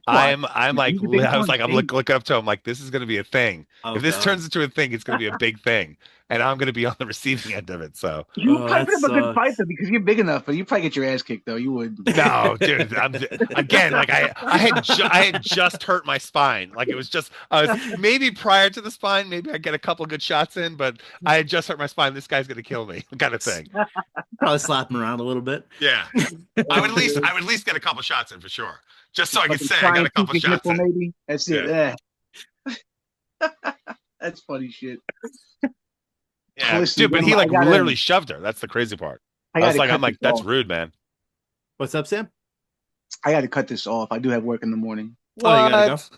I know. I hate to do that, man. I'm like, fuck. Ah, I did not think it was gonna go this long. I know, Honestly, dude. Like no one, like great time. everyone's like, I gotta work. I'm like, I'm gonna be up for the next 12 hours. What are you talking Yeah. about? all right, so then we can wrap it up here. That's a good point. Yeah, like I said, I don't like to script these things. I just like the flow of the conversation, see where it goes. And that was Yeah, we fun. should It just was get together good, and hang man. I out. hate, Like, hate to cut it Yeah, off. forget about the honestly, man. podcast, right? Yeah, I feel like I've known you guys a while. It's so easy to talk to you it's too. funny. But yeah, man, I loved having you guys on. Oh, thanks, man. Yeah, I Thank I you look for appreciate it. having forward us, to everything man. you guys got going on. Do you know the release date of that next single yet? That's we're gonna try to figure that out. Maybe we have to get offline. But Okay. like, wait, I was there's a company, and maybe you can not put this out because I don't want to talk bad about any company, obviously. But Hang on. yeah, Let me. Is this something that you want everyone to hear or no? no, I wouldn't Okay. put this in the thing. Gonna pause real quick. All right, guys, had to pause real quick, but we're just wrapping things up with Bleed the Gods. I have Sam and John here. Guys, thank you so much for coming on. It has been a blast talking to you. Yeah, great time, Matt. Great I could time. talk to you for 2 more hours if I had the Oh yeah, opportunity. man. Yeah, I think But you're gonna run out of recording space if we keep going here. but let's try to do this again sometime though. We'll talk again when you guys have the album going. We'll get the rest of the guys on here too. For John, sure. I would love both of you guys, since you said you're both Metallica fans. I'd love to get something going and just talk about Metallica for an Dude, episode you too. name it, dude. I'm wearing it Absolutely. because again, like Please. that time period, of course, is when we were kids. Myself Yeah. and Anthony. Anthony would be a great person too, because I believe he was at the L'Amour show where was it Slayer, Metallica, and Death Angel? Oh my Like at God. L'Amour's, it was like crazy. Couldn't go to that show, but like that's a crazy show. And of course, Metallica at the Coliseum with Ozzy, where they're Yeah. flipping cars at the end of it. Like those are just great stories, great Yeah, times. dude, I would love to do a Metallica episode. We'll work on that. I'll work out the logistics and let you Yeah, I'm guys in. know. But If I'm invited, I'm in. Good. absolutely. Um, and now just before you guys go, I want to talk one more time about the show you have coming up. Sam, what are the details for everybody listening? So yeah, so Friday night, July 18th at AMH, we're doing the 20-year anniversary for Cypher's Children of God's Fire LP, Great and record. we're playing with Wreath of Tongues, Locked in the Vacancy. Stone and Tears is having their 15-year reunion.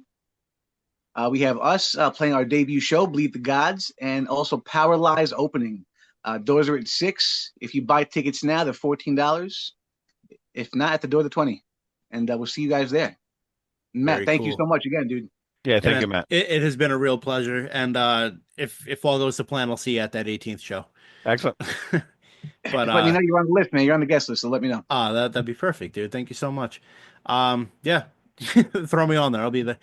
Absolutely. And John, I would definitely love to come down and watch you do your thing sometime, man. Yeah, dude, let's do something. Learn as much as I can from you. When you have a second, we'll talk. I've got so much stuff going on, so just Yeah. get involved for sure. Absolutely. We'll definitely stay in touch.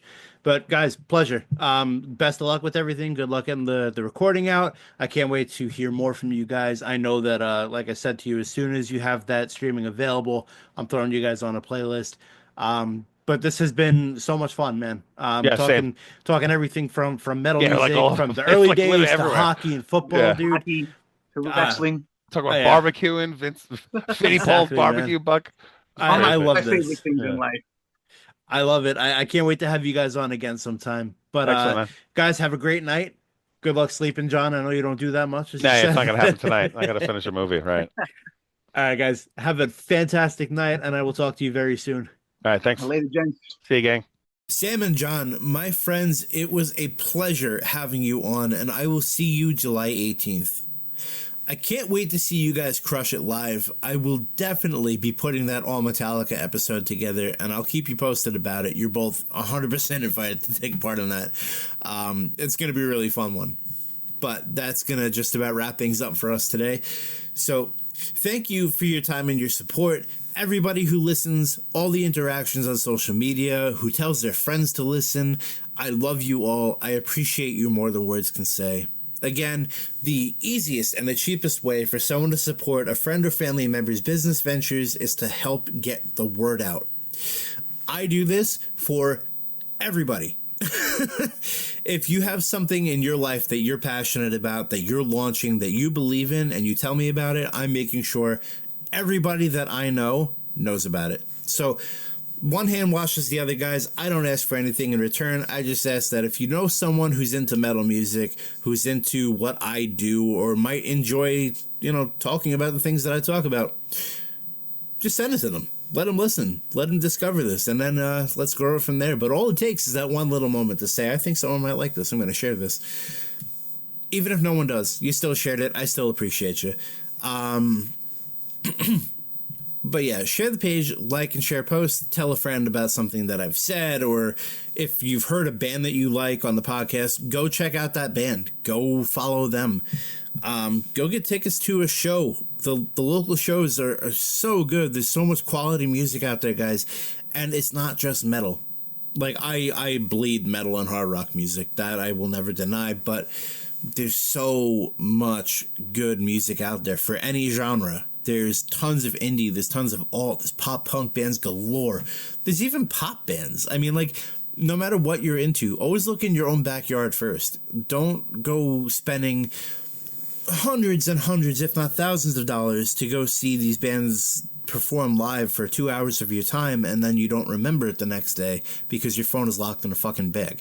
Like, you have your options out there. Go support your local scene. Independent artists are huge, and they're just getting better and better and better every single year. So don't miss out on your opportunity to see the next big artist that will be on those $1,000 stages when they're only $10 in your own backyard.